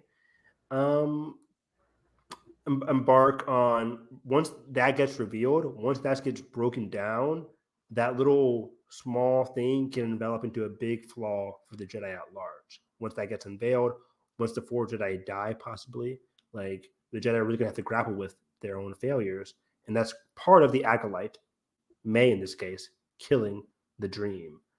But again, as we mentioned up top, what does the Sith want with the May after the Acolyte accomplishes the killing of this dream? Is this a long-term or short-term goal? We'll see what happens there. So yeah, going into episode 2 now, called Revenge/Justice. May wants revenge on the Jedi. Osha wants justice against May. Lily tells Soul, I want justice. And Soul's like, have faith in May, at the end of the episode. So on Olega, May pays a kid to distract a droid, easy access to Torbin. Then she says, we have unfinished business. The same word she says to freaking Dara. It's like, Give us a train. I heard you. I don't even talking about. When somebody says, Nathan, we have unfinished business, it's weird. It usually that kind of implies an earlier conflict. Like if me and you get into a fight, but then I gotta go home. I see you tomorrow. I gotta go home. Sorry, the streetlights are coming on. I gotta get back. Right, or whatever. I see you the next day, and I'm like, we have unfinished business. Like both parties step away, and we come back. We have unfinished business. Personally, we have unfinished business. It seems weird to me. I'm very curious about that. It's like if May just accidentally started the fire, Jedi thinks she's dead. That's not unfinished business. Like, what did the Jedi do what did the Jedi do in May's eyes? Where it's like, we have unfinished business. You started They something. took her sister, maybe. Yeah, right. You took my sister from me. But then also, I don't know. She was surprised that Osha was alive in the first place. So Yeah, we also don't like stop to consider what the childhood mindset of May might have been in that moment. Is like the fire erupted, you all disappeared, and you took my sister from us. What the yeah. fuck? Or she wakes up. Yeah. Oh, Nathan, yes. So May tries to stop the fire. Me when I said Eminem in the script. May tries to stop the fire, or maybe she started something, it's uncontrollable, and she can't stop herself, or whatever. She wakes up, similar to Ben here in the Rise of Kylo Ren. She wakes up here. Osha's gone because the Jedi took her. Right, the Jedi saved her. Yeah. Osha thinks she died in the fire. May thinks Osha was dead instead of being taken by the Jedi. May thinks that Osha was dead.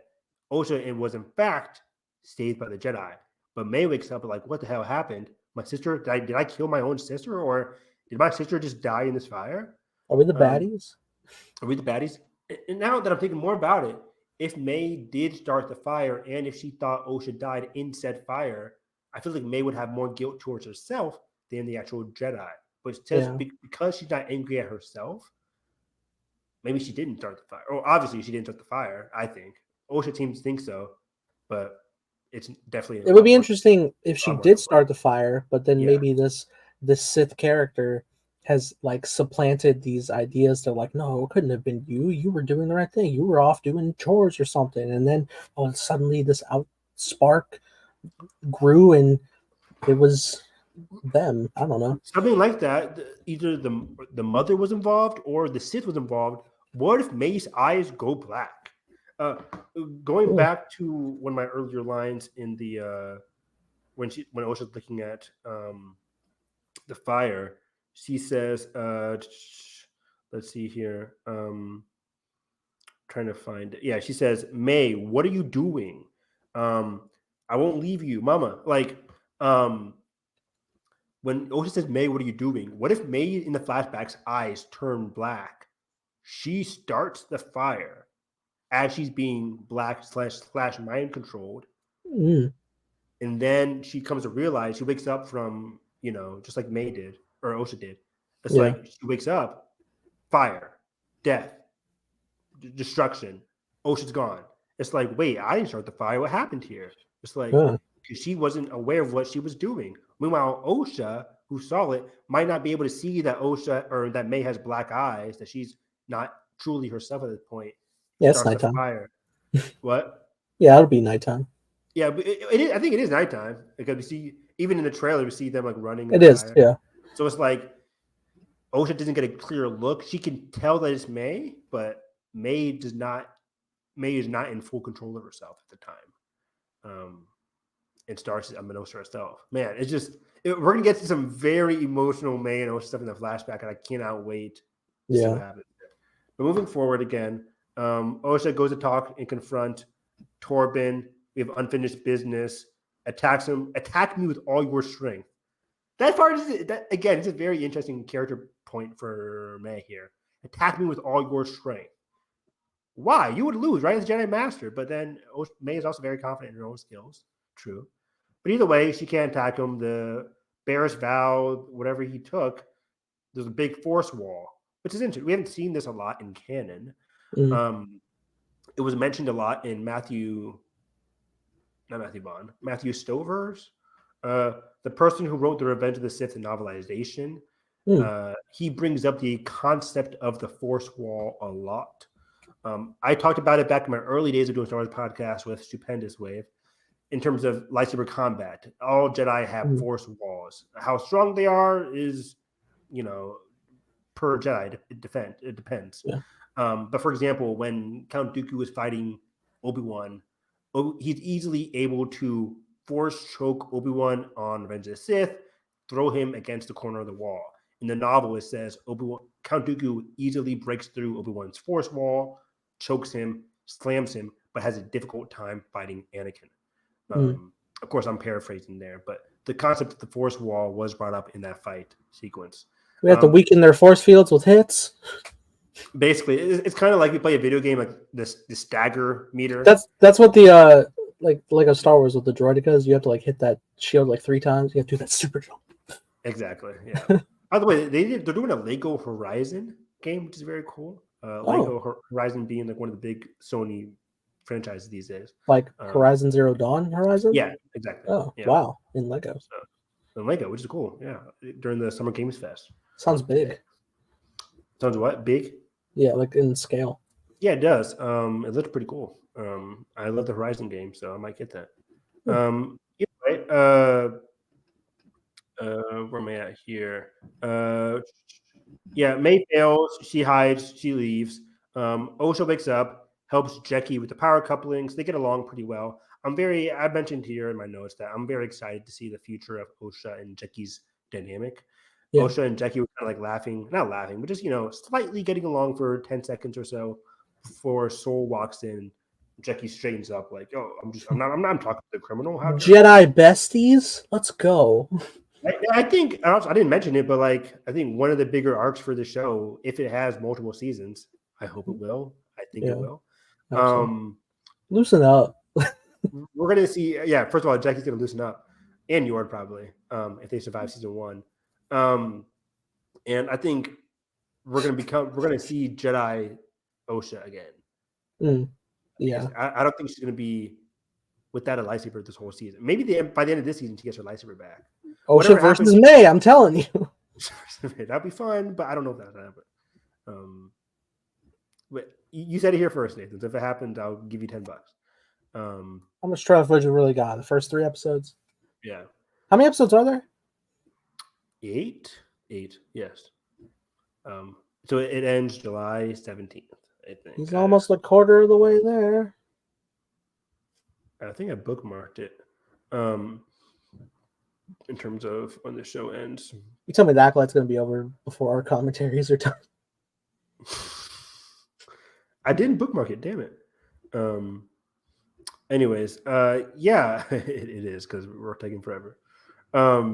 Catch us tomorrow for First Class. X-Men First Class. But yeah, I'm very curious to see Osha and Jackie's dynamic. I'm a huge Daphne Keane fan, so I would love to see it. Daphne Keane should be Laura Kinney in the X-Men franchise in the first Marvel movie. Yes, please. Very much like you. Very much like you. Well, I'm catching up on the X-Men comic books, and one of the rebooted ones from 2021, Cyclops' team consists of X-23. Issue 1. I'm like, X-23 is such a very funny, cool character. I love her. Love this character. Like, her and Spider-Gwen, I've just become obsessed with. Love them so much. Oh, I got to send you something in regards to somebody made a really beautiful animatic of Miles and Gwen. It's very romantic. I got to send you it. I don't like romance. I hate romance. Right? Your favorite franchise is it's a bad example of romance. Somebody mentioned like what's one movie you can watch like all the time, like every day for the rest of your life. I mentioned Your Name, but also I was thinking like Across the Spider-Verse. I could probably watch. Across the Spider-Verse, Into the Spider-Verse. Those are 2 pretty easy animated movies I can watch till the end of time. But yeah, Yord thinks it's foolish that they let Osha work with them. Like, what's happening here? Like he says, Soul says Osha and Soul, or Osha and May working together. That's foolish. But Soul turned to kind of bring down Yord's idea that Osha and May could be working together, but Osha and May could be working together by the end of the season. I would like that.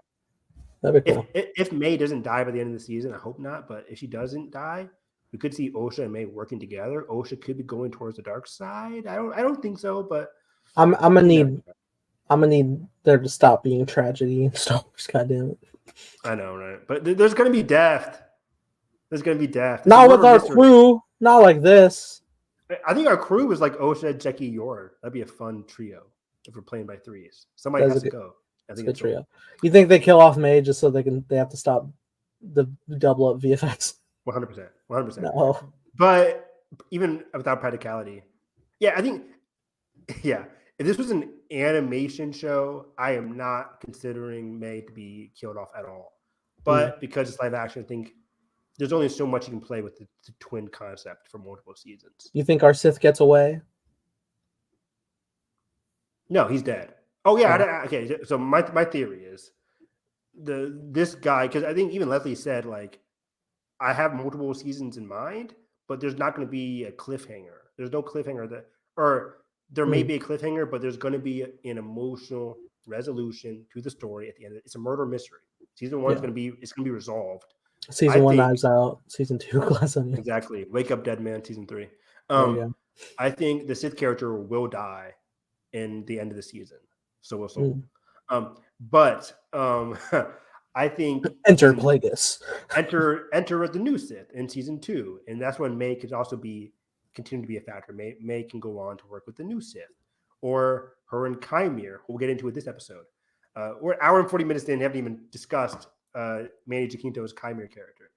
So let's do that right now. May dies in the sense that she joins the dark side, and her original self is gone. God, stop it. So Vern agrees that May is also twin, and they should actually follow them to Olega. They go to Olega. May meets up with Chimere the next day. Chimere says, "I got my clothes from the guy who owns this place." This guy looks familiar. Does he? The actor? Yeah. He was in Last of Us. I'm kidding. No. I'm brand new to him. He was in The Good Place. Did you watch The Good Place? No, but I did hear he's in The Good Place. Let me see his other credits. I saw the first few episodes of The Good Place. He might have popped up. He was in The Good Place, The Acolyte, 9 Perfect Strangers. He was in Top Gun Maverick. Who was he in Top Gun Maverick? Not any of the main flight crew. I doubt it. He was in the Amazon original I Want You Back from 2022. I loved it, but I don't remember him in that movie. I can't think. Going to Bad Times at the El Royale. Who was he in that? Oh, I still haven't seen that. You're an idiot. You should watch it. Wow. Coming from the guy who hasn't watched Lucifer. Oh, come on! Comparing theatrical production to a CW show? How dare you? Fox and then Netflix. Netflix saved it, actually, if you could believe it. Save Willow, Netflix. Can they? Is that allowed? I don't know. It's hard because I guess it's a Lucasfilm property. It's always so fucking weird, especially from Warner Brothers, when they're like, "Oh, we're not continuing with this, but also you can't have it." Yeah, fuck you. Yeah, I hate it. But let's get into Chimere. Did he kill the shop owner? Probably, right? Yeah. He made poison on a whim, right? I really thought he was making a drink because he was like, "I need a drink." And I was like, "That's a small cup." Oh, it's a vial. So Chimere knows about May's plan. This was very enlightening. Me and Jalen literally stood up. Chris was like, "Oh, Chimere's in it. Like, he's not just, hey, I'm just your everyday runner guy." Like, leading up to this show, I thought he was just going to be a passerby, kind of like a very weird reference. But in Indiana Jones, the latest movie, he gets help from Antonio Banderas. I'm like, oh, I figured he'll be like an Antonio Banderas or one of those classic Indiana Jones characters where you meet him, helps out Indy, they leave. I figured he'd be more prominent, of course, because this is a TV show. But I figured he wouldn't know parts of the plans, but he's in it, so he knows May's whole plan, her relationship to the Master. He seems to also know the Master. I think he quoted the Sith code a little. He definitely did. We talked about it leading up to the show, but yeah, the whole piece is a lie. He's about to finish it, but then May finishes it for him in an annoyed manner because she probably has already heard this a lot from both her Master and from Chimere. They're both very aware of the Sith codes. I do not think Chimere is the actual Sith guy, the guy in the mask. He usually could be. But is that too easy? And if it is too easy, maybe that's revealed by, the fight sequence. We find him in all the trailers. We see him fight, Sol and Jeki, all these other Jedi in the forest. Yeah. Which could be in the planet with Kelnaka, Kofar. So by the end of episode 4, people are, Alex and Molly, Perry, they're praising episodes 3 and episode 4. I cannot wait to see why. So I think My crazy ass, if I had the reins, I would reveal behind the mask was one of those species who can change their appearance. oh my And god, that'd be hilarious. I would have them like take on the faces of all the main characters just to fuck with their heads. Oh my god, it's like Oh no! That'd be awesome. There's an anime that I'm watching, and it's like the main alien guy can he looks like a human, but he can change his face whenever he wants. It's really cool. Anyways, I think there's a scene in one of the trailers where the Sith guy is fighting the other Jedi, and then a mask falls off. I'm very curious if it is Chimera. The only way that I'll accept that Chimera is a Sith, which I think is very obvious, given the whole Sith code, you don't even have to be a Sith Star Wars fan to realize this Chimera guy is sus. The only reason that I'll accept that Chimera is a Sith is if it's revealed halfway through the season at the end of episode 4, or at least episode 5 or something. If it's revealed at the very end of the season, it's not Chimera. But the way that Chimera is talking about it, and same thing for May, it seems like for May to believe that Chimera is just regular Chimera and not the Sith Master, because they seem to be talking about the Master together, May would not have been able to see the Master and Chimera in the same space at the same time. And that just seems goofy to me. It seems like they're both acolytes. It seems like May and Chimera are both acolytes. They're both able to. I think May is doing the actual killing. I don't know. I have this in my notes. I don't know what Chimera's active role is within this trio. Trio being May, the Sith Master / apprentice person, the guy in the mask, and then Chimera. Those three. Did May never see the Sith guy and Chimera in the same space? That'd be weird. It's a funny thought to think, like, he does like that dramatic, like, saber ignition on the rock and then sends her to the planet where he's going to meet, and he's got to go, shit. Yeah, like, hey, May, how's it going? I just saw you. Yep, I just popped in. Yeah, like, hey, are we doing that? I don't think we are. I think Chimera just an acolyte who was very much aware of a lot more than he should. He's very much anti-Jedi. One of my main questions I have, I'll say it right now. We know why May is against the Jedi. Yeah. Or at least the 4 Jedi. What's Chimera's deal? Is he just very much a person that just doesn't like the Jedi? That's plausible, but I think there's more to it than that. He's also a twin. His twin is the. He also have a twin. Did his twin die in Brendok? But no, I think I'm very curious. What's Chimera's main goal? His drive? Why does he not like the Sith? He keeps saying peace is a lie. Everyone has a weakness. Torben thinks he's achieving peace, but there's no peace. There is no hope. There is no hope. Ladies and gentlemen, Gar and go. I didn't see that again. Me too, man. Anyways, I miss seeing in premium again because not Bad Boys is everything. I know, right? Tragic. Seeing Bad Boys tomorrow. I'm in the middle of Bad Boys 2 right now. I literally haven't paused.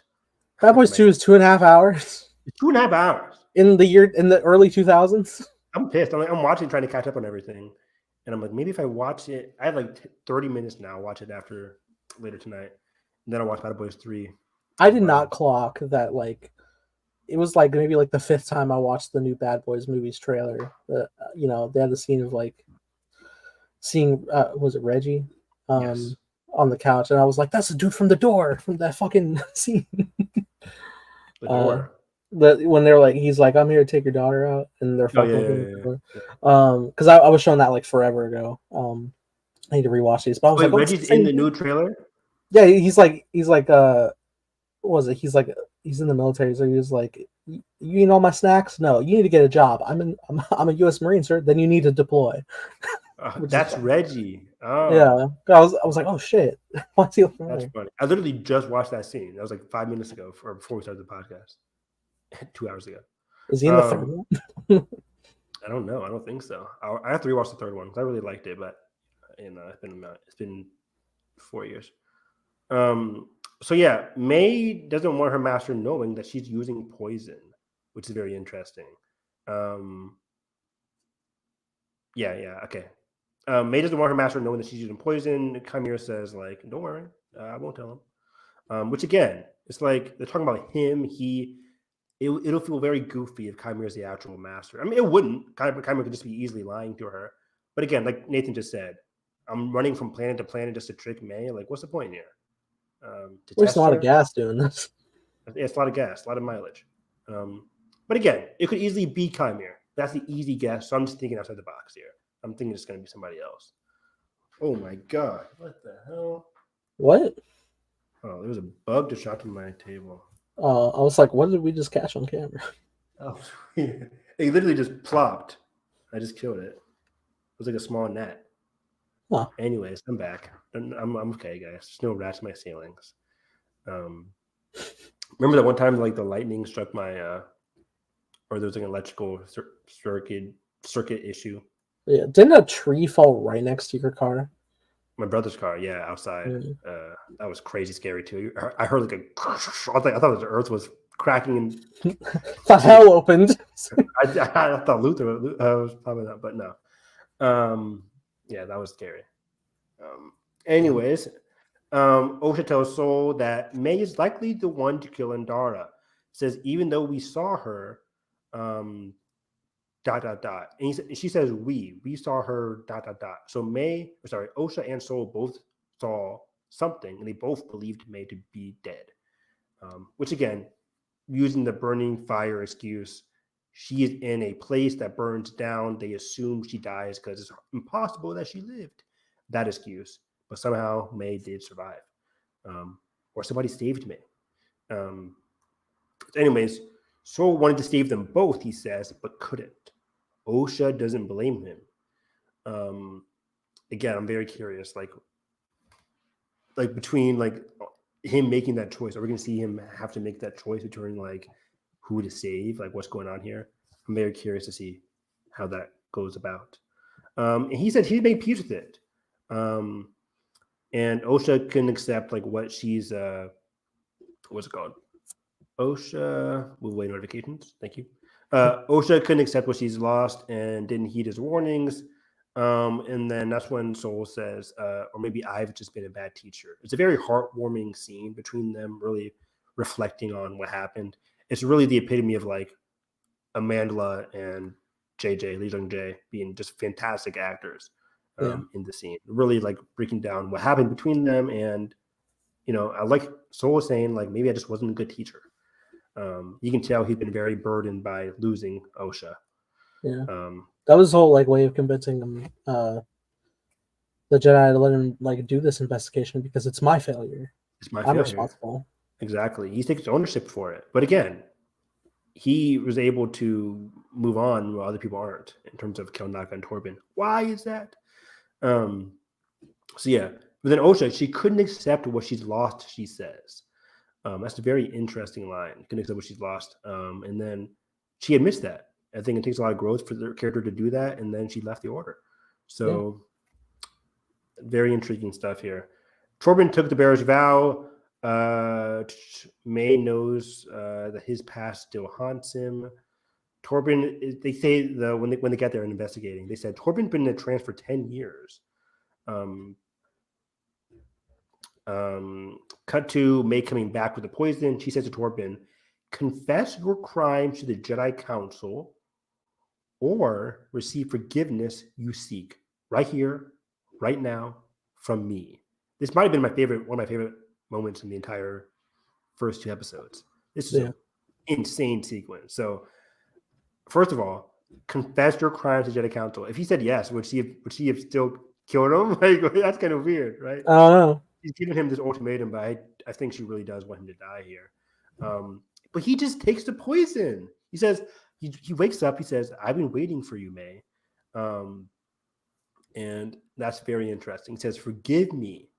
We thought we were doing the right thing.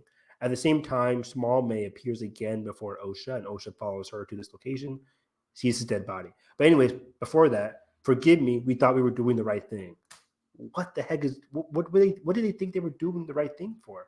It's impossible to guess again, but man, Torben is really seeing somebody like a Jedi gain peace or want forgiveness from May by killing himself.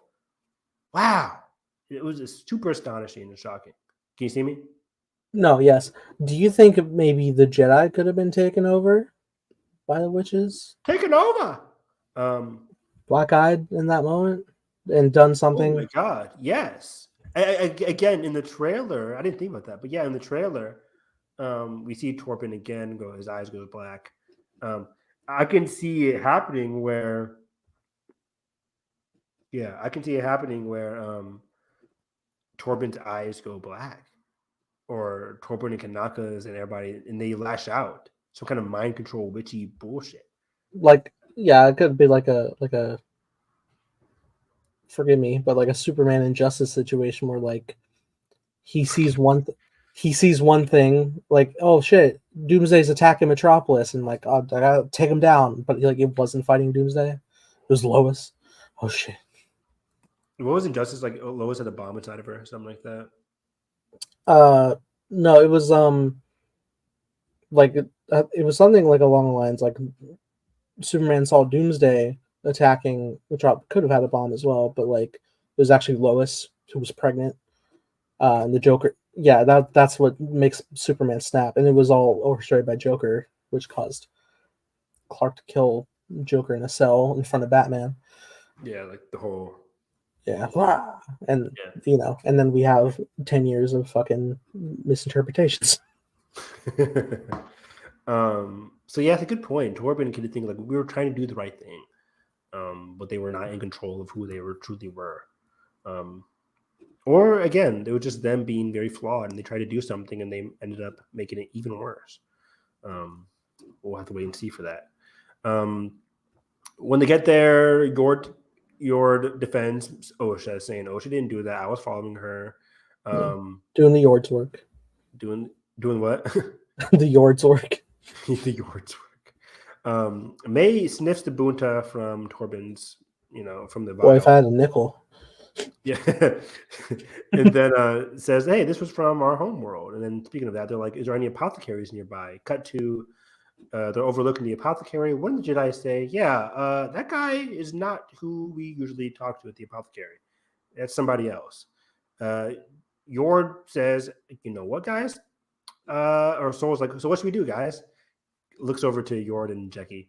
And Yord's like, easy. He's like, oh, yeah, I'll go down there and talk to him. Jackie, you stay up here and do surveillance. And once I He catch does him, talk like that. I'll stun him. It was very funny. And then Jackie's like, yeah, or skip that. Osha can do it. Osha can go down there. She looks like May. Osha can get him to actually confess. We'll have her wired. And then we'll bag him, record his voice, and go from there. That is, for the record, a better plan. Way better plan. Because especially knowing Yord, you don't have that kind of sauce, Yord. That sauce. He's immediately going to run away. Like, there's nothing. Yeah, that's a horrible plan, Yord. Just stun him? Like, no. And then what? At best, we like arrest him when we have no knowledge. We have nothing. Yeah, exactly. But yeah, what's his incentive to give us knowledge? It's when he's talking to May. Cut to Osha impersonating May here. And very bad start. This was terrible. Do not give her the Oscar. Do not give her the Emmy. Do not give her anything. Osha, I love you, but this was terrible. Hey, hi, it's me and my DMs. Like, oh no. Yeah, this is me texting Nathan. Hi. He's like this isn't Evan. Like, what's going on? Me when I match on Tinder. Hi, how's it going? You good? Good. Yeah, I love it because Osha, who's playing May, she's like, hi. Chimera's like, hi. I'm like, yeah. And he's like, so how did it go? And blah blah blah. And then she's that impersonating. She says like, it went well. He's like, oh, you did it without the poison. Wow, awesome job. The master would be very pleased. I'm like, oh shoot, like how does Chimera think Osha did it without, or May did it without using the poison? Force choke, baby. May force choked him? Like what's Chimera wanting him to do? And by the way, I think does Chimera and May, are they taking the master's plan too literally here? because in terms of like killing without a weapon, we know, or we're thinking, me and you, that OSHA, or sorry, that May is in charge of breaking down mentally the flaws of the Jedi, not physically killing the Jedi, but mentally breaking them down to what we see in the prequels. Is that that's the Sith's master plan? Meanwhile, May and Chimera are taking it too literally in terms of no weapons. I'm not sure. Again, he says here like the master will be very pleased he didn't use any weapons. Do you also find it interesting, like thinking back to when I was bringing up how May keeps trying to reach for the sabers during combat? Yeah, but like I don't think she takes them post mortem. No, she killed Indara and walked off. Took the daggers though, but walked off. Like she could have easily just took the saber. Why not? Is she waiting to take the saber? Do you think the Sith would view the use of a saber as acceptable for? Oh, speaking of that, I gotta show you something that came out today. Oh. Continue. What was your question again? Do you think the Sith would, like, since he was like saying that rhetoric of like what goes into truly killing a Jedi, and he pulls his own blade? Do you think May believes that using a saber blade would be an acceptable way of killing a Jedi in his eyes? Possibly. But no. Yeah, you said using a lightsaber would be an acceptable way. Yeah, because I know it's like don't use a weapon, but like maybe like in the eyes of the Jedi, a saber's not a weapon; it's a symbol of protection. Yeah, I don't know. possibly Using their own thing against him. I don't know. I'm trying to figure out why she's so adamant of trying, or maybe it could just be to disarm, but like they could always just like potentially get it back. Is May also like? I keep thinking like Osha's eventually going to get her old lightsaber back. Maybe we don't know where it is right now. Right. Could May eventually get a lightsaber as well? In terms of your theory, them eventually fighting, or just May being a very more proactive fighter? Like, could she get a lightsaber eventually? Could the Sith give his acolyte a lightsaber? Whose crystal will she bleed? Yeah, or is that all part of the training? Like, hey, you don't get a lightsaber yet because you're just an acolyte. An acolyte kills. Yeah. He even says the thing. An acolyte kills without a weapon, right? Kills the dream. But an acolyte kills without a weapon. An acolyte kills the dream. So maybe he doesn't. Don't tell Saw Gerrera that. Yeah, right. Maybe an acolyte see the dream. That's all I thought when I finished the episode. I was like, oh. But maybe like an acolyte, after they finish doing their 4 murders, gets the lightsaber. But hopefully that doesn't happen because I want Soul to live and I want Konaka to live. I can't imagine her killing. She's earning 4 pieces of the saber with each kill. I can't imagine Konaka dying though. Like, I hope not. I want Jonas to have this for a while. Yeah, it's like you're gonna show Konaka on stage and he just dies in episode 3. Hell no. I don't believe it. This ain't gonna go the way they think. Because they also know. So far, a Jedi has died each episode. That's true, but this is Corbin. This is also an interesting bit that pops up later. Is that Soul's like, we know where May's gonna go, but like the council won't let them go for whatever reason. Yeah, he knows, like, hey, they're going to Kofar. They're going where Konaka is. Process of elimination, right? So, yeah, it's weird. But I think they'll get there eventually in episode 3. Yeah, well, yeah. There's like a lot of shots of like them there at night in the forest and like all their sabers drawn. Yeah. So I wonder, did Vernestra say, "Hey, come back to Coruscant," or wait for our meeting, then we'll let you go? I think come back to Coruscant, like, because they have to address the council and see what they want to do in moving forward instead of just letting him go. But like this detour would be such a detraction in this case. Exactly. I also wonder like what gets them so, because we did see like a shot of like a red blade in a forest. Like is the Sith going to show up there? Because they all seem pretty freaked out when the sabers drawn. Osha, or not Osha. But yeah, May's there because there's one scene of her like fighting Jackie, I think, but then we see the Sith guy fighting Soul, Yord, Jackie, all these other Sith, right? Like, I mean, I haven't seen that, granted. No, but like it's in the first trailer. It's like all Jedi and their lightsabers. Yeah, it's definitely implied there. So what's happening? I'm so confused. I'm I don't like, know. It seems like a lot's gonna go down next week. maybe that's episode 4. I don't know if that's all next week. Oh yeah, we're gonna spend time on Coruscant, being like, we could have been there. Yeah, yeah. I'm very curious. And Soul's like, "What are you?" But I can't wait. Man, yeah, that fight's gonna be crazy. Yeah, and I doubt that's at the very end of the series. It is funny. Like I am like while I really do love the voice and the look of this new Sith, he doesn't feel physically imposing. But if he's able to like take all these Jedi on for a moment, like that's gonna like He do. force pushes. He seems imposing to me. He force pushes No, people. for well, yeah, in the trailer. I just mean like if I'm just like watching as just 1 and 2, because I've watched the trailer in a minute. Um, that just like in terms of like the current feeling, I'm just like this cool guy, but I want to see what he can do. And I'm sure once we see the stuff go down, I'm I gonna be like, can't wait. holy shit. I can't wait, dude. It's gonna be sick. It's gonna be sick. So yeah, just again, Chimere and OSHA thing was hilarious. OSHA fails. Uh, Chimere says that May killed Torben without poison. He'd be so pleased. Whatever. He realizes not May as soon as OSHA says thank you, by the way. He says thank you for the poison. And then he's like, you look a lot like her, which a lot of people have been seeing GIFs of that he's super hot. He's a good looking dude. And then I think Molly did a comparison of like the interrogation scene and then this scene. There's just something about tall, pale men whispering in the ear. Whispering, yeah, I see the island, May.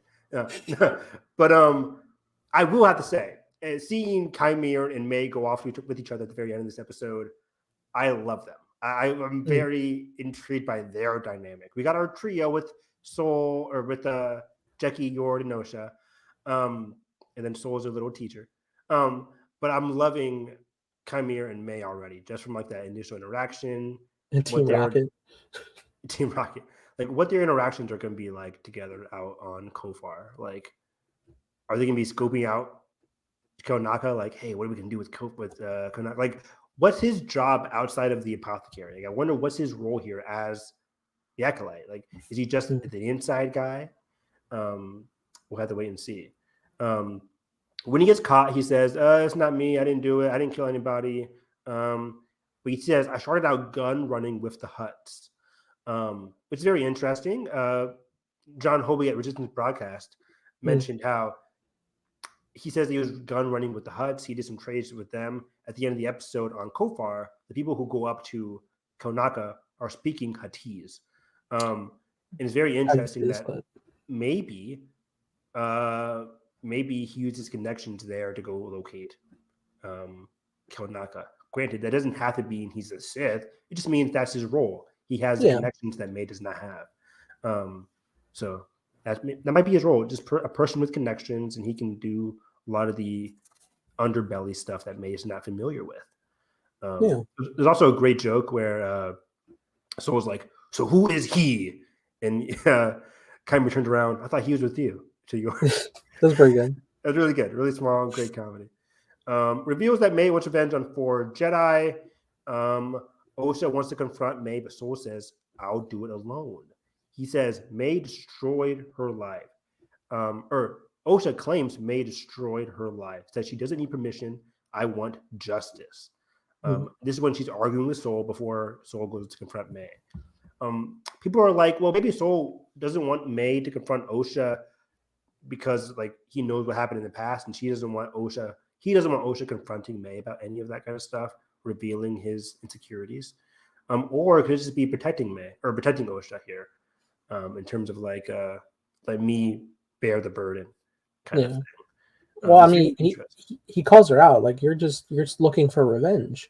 Yeah, you're looking for revenge. The title, Revenge and Justice. Like, don't let your sister, like he said, you saw what happens to your sister here. This revenge. Don't let it consume you too. And that's what she says, like, I'm no Jedi, basically. I am no Jedi. And she doesn't have to listen. He said the thing. And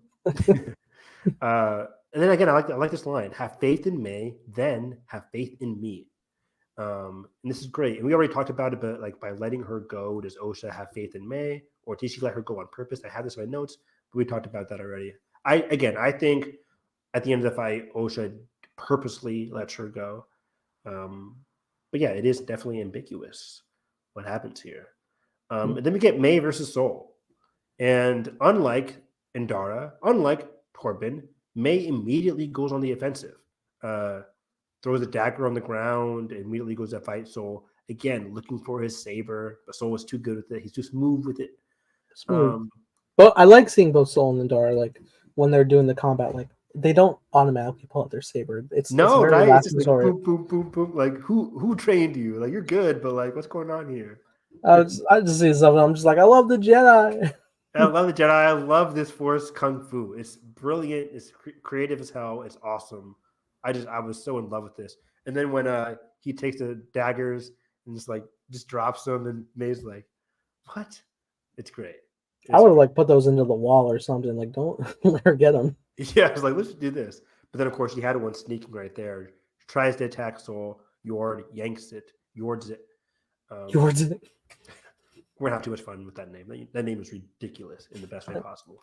I love it. But then Soul can't gleam the Master's identity during the fight. He literally trips her, pauses her. It says like, "Wow, the Master went to such great lengths." Pauses her. It's good. He went to such great lengths that even you can't identify him. Soul saw the island, which is interesting that Jedi do this. Which is also like, I'm remembering like a group of Jedi did that to Cad Bane when he was captive in Clone Wars. Yeah, Anakin was like, "What's going on here?" He was like, but he's like, "I'm not weak-minded," and they all joined in. Oh shit! That which was is wild. Like, that's intense. Yeah, not great. That wasn't great. I don't think this is in the Jedi code. It definitely isn't. That was funny. But then May is shocked that Osha's alive. He's like, "Your sister is alive," and May's like, "You lie." I'm like, wow, like, but now that your sister's alive, May, what's your drive? What's your goal? You still want to kill these 4 Jedi? And now, even though you know that Osha's alive, like, and she calls her Oshi, like, oh, that was so sweet. Like, oh my God, I can't wait to see these two reunite once again.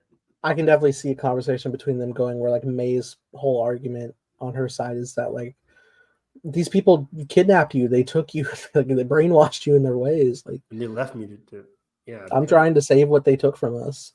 Oh man. Oh, by the way, the whole dust cloud escape is straight up Azula in Book 2 Avatar. When it's the no sleep episode when Azula is tracking them down. They make it to the abandoned place, and Aang, Zuko, Iroh, Toph, Sokka, and Katara unleashed at Azula at the same time. She has her blue fire defense ball. Dust cloud disappears. It's one of my favorite Avatar episodes. It's peak Azula content. Following them, making sure they get no sleep, leading to some internal strife.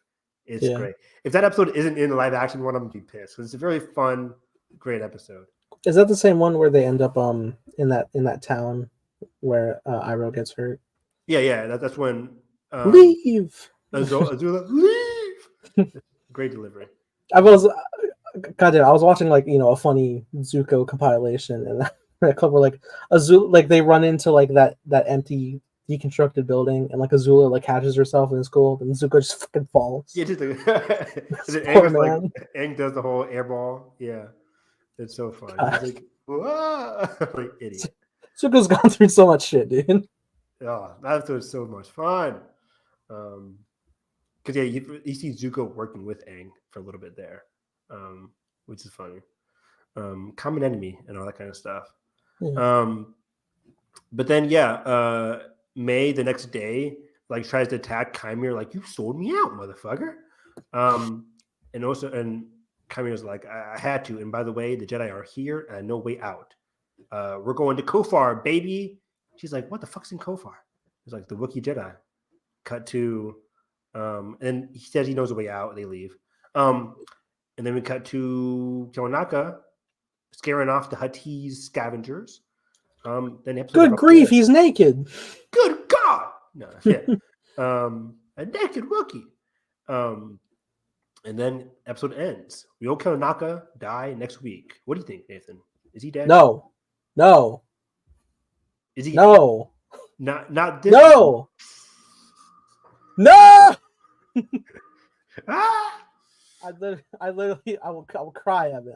I need more Wookiees. I need Jonas to like keep being in Star Wars as Wookiees, but also like as a Jedi. Come on, that's so great. I don't want to like lose that prospect.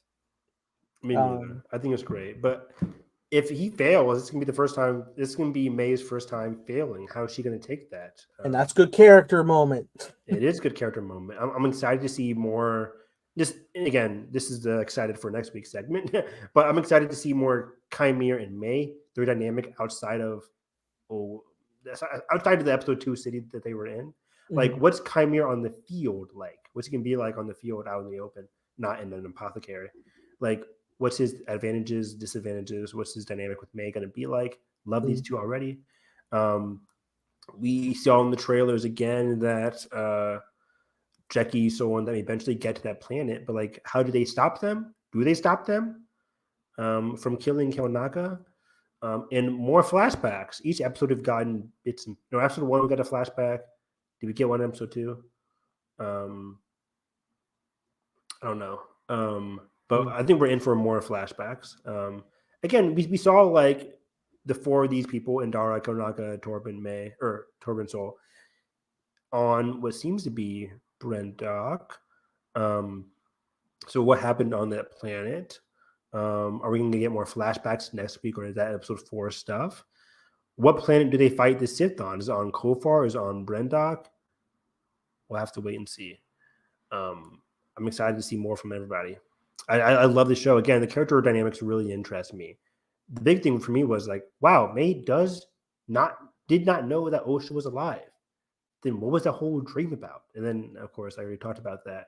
Yeah. But yeah, like what's May gonna do after she accomplishes her goal here? And what's Osha's next thing? Are they gonna go back to Coruscant? What's Osha gonna be like on Coruscant? That's gonna be fun. Is she gonna have flashbacks if they do go back to Coruscant, or do they just go straight to Kofar? Good question. We'll have to wait and see. A lot of wait and see. But Leslie did a great job. I hope this show has more than one season. I think it will. I think so. And It's the biggest Disney Plus premiere this year. Yep. And I'm excited to see what we get there. Yeah, I love this show so much. I can talk about it for another 3 hours, but I think that's about it. 2 hours and 17 minutes. It won't be that long because we had 2 episodes, and I was freaking out about everything for the show. But moving forward, expect good discussions from us. And if you're catching the stream later, leave a comment, theories, the like. Oh, I'm an idiot. I wanted to share an image that came out from a trailer today. Where's it at? Oh, is this in regards to Outlaws? No, it's from Acolyte. Oh. Do you want me to share it? I cannot share it. I don't know how intense is this image. It's not intense. I don't. All right, I'll take a look. Let's take a look. It's officially released. Yeah,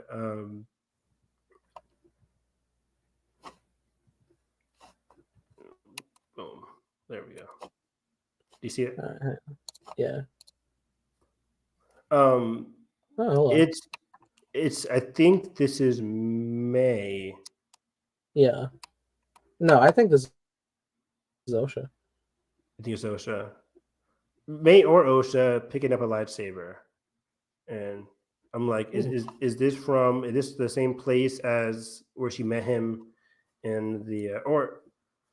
And I think it has to be May, right? The tattoo thing. Is there? Didn't she have a tattoo on her left arm or right arm? Or left arm? I don't know if her arm. I know on her head. The black tattoo that Soul commented on in episode 1. Oh yeah, I mean, well, it could be lower. That tattoo, or it could be lower. I don't know. Or it's a flashback to when she left. This could be her burying her saber, not actually getting it. Oh, good point. Yeah. We don't know, but yeah. So this came out. There's like a small tidbit in like a Acolyte thing. So I'm like, oh, is this May getting a lightsaber? Osha getting a lightsaber? Also, I think I see the white tattoo thing on her head. I think it's May. Okay. But then why is May not wearing her armor, her assassin armor? Why did she take it off? Right. If it's OSHA, it is a lot like It's Reyes. May posing as OSHA. Oh shit. That'd be funny as hell. Oh my Oh gosh. god, dude. I wonder if May would do a better job. Damn. What'd you say though? I mean, yeah. If it was like a bait and switch for like both sides, that'd be insane. That'd be wild. I would love that. Like May enters the Jedi Temple. Oh my god. Imagine they get on they both get on the same like idea wavelength of like, okay, no, we have a good way of like getting like the right thing done, but like we're gonna have to trick both parties. That I would love that. That's insane. Luckily, hopefully, OSHA doesn't go pretending as May to the Sith guy because he'll be like, you suck. You are not May, and kill her. Yeah. So yeah, that came out recently. I'm like, oh, that's cool. It looks like the same spot where the Jedi killed the Dream or whatever, or the Acolyte killed the Dream. It looks like that same spot, the rocky area. So theories. So yeah, I love the Acolyte. We'll be back next week talking about Acolyte episode 3. And if there's any other Star Wars news, we'll definitely talk about that as well. Star Wars Outlaws is going to have a presentation on Monday with Ubi Forward press stream. I forget what it's called. But more Star Wars Outlaws on Monday. They showed a 45-second snippet today at the Summer Game Awards or Summer Game Fest. And it looked cool. So we're going to see more open world gameplay on Monday. If you are a Star Wars Outlaws fan or looking forward to that game coming out in September, October, August, in the fall. I forget the release date. But anyways, you guys can find me on Twitter at HarrisEV9, talking all things anime, Star Wars, Bad Boys, movies. Yeah, yesterday I did a House of the Dragon podcast. Went on for nearly 2 hours. Talking all things House of the Dragon, what we loved about season 1, House of the Dragon, what we didn't like about the end of Game of Thrones season 8, and what we're looking forward to with House of the Dragon season 2. So catch that. I was with a guy called Tones and Orange Grove 55. That was a very fun podcast. I might do more in the future with them. It was very last minute. But also we're doing more House of the Dragon reviews with Where Heartbreak Feels Good with Edgar and Josh on a weekly basis as well. Very much looking forward to that show. So yeah, find me again on Twitter at HarrisEV9 for all the podcasts that I'll be on. And tomorrow, Nathan and I were watching X-Men First Class. And where the guy that shouldn't have died. Remember when X-Men killed the one character that can't die? Oh boy. Well, we'll see about all that. But yeah, you can follow me at _TimeBlazer, making a show called Time Blazer with co-starring creative consultant Evan Harris, who loves creative consulting. Yeah. And that being said, if you enjoyed this, make sure you hit the like button, subscribe if not already, ring the bell. Thank you. That being said, hope you have a great day. We'll catch you guys next time. May the force be with you always.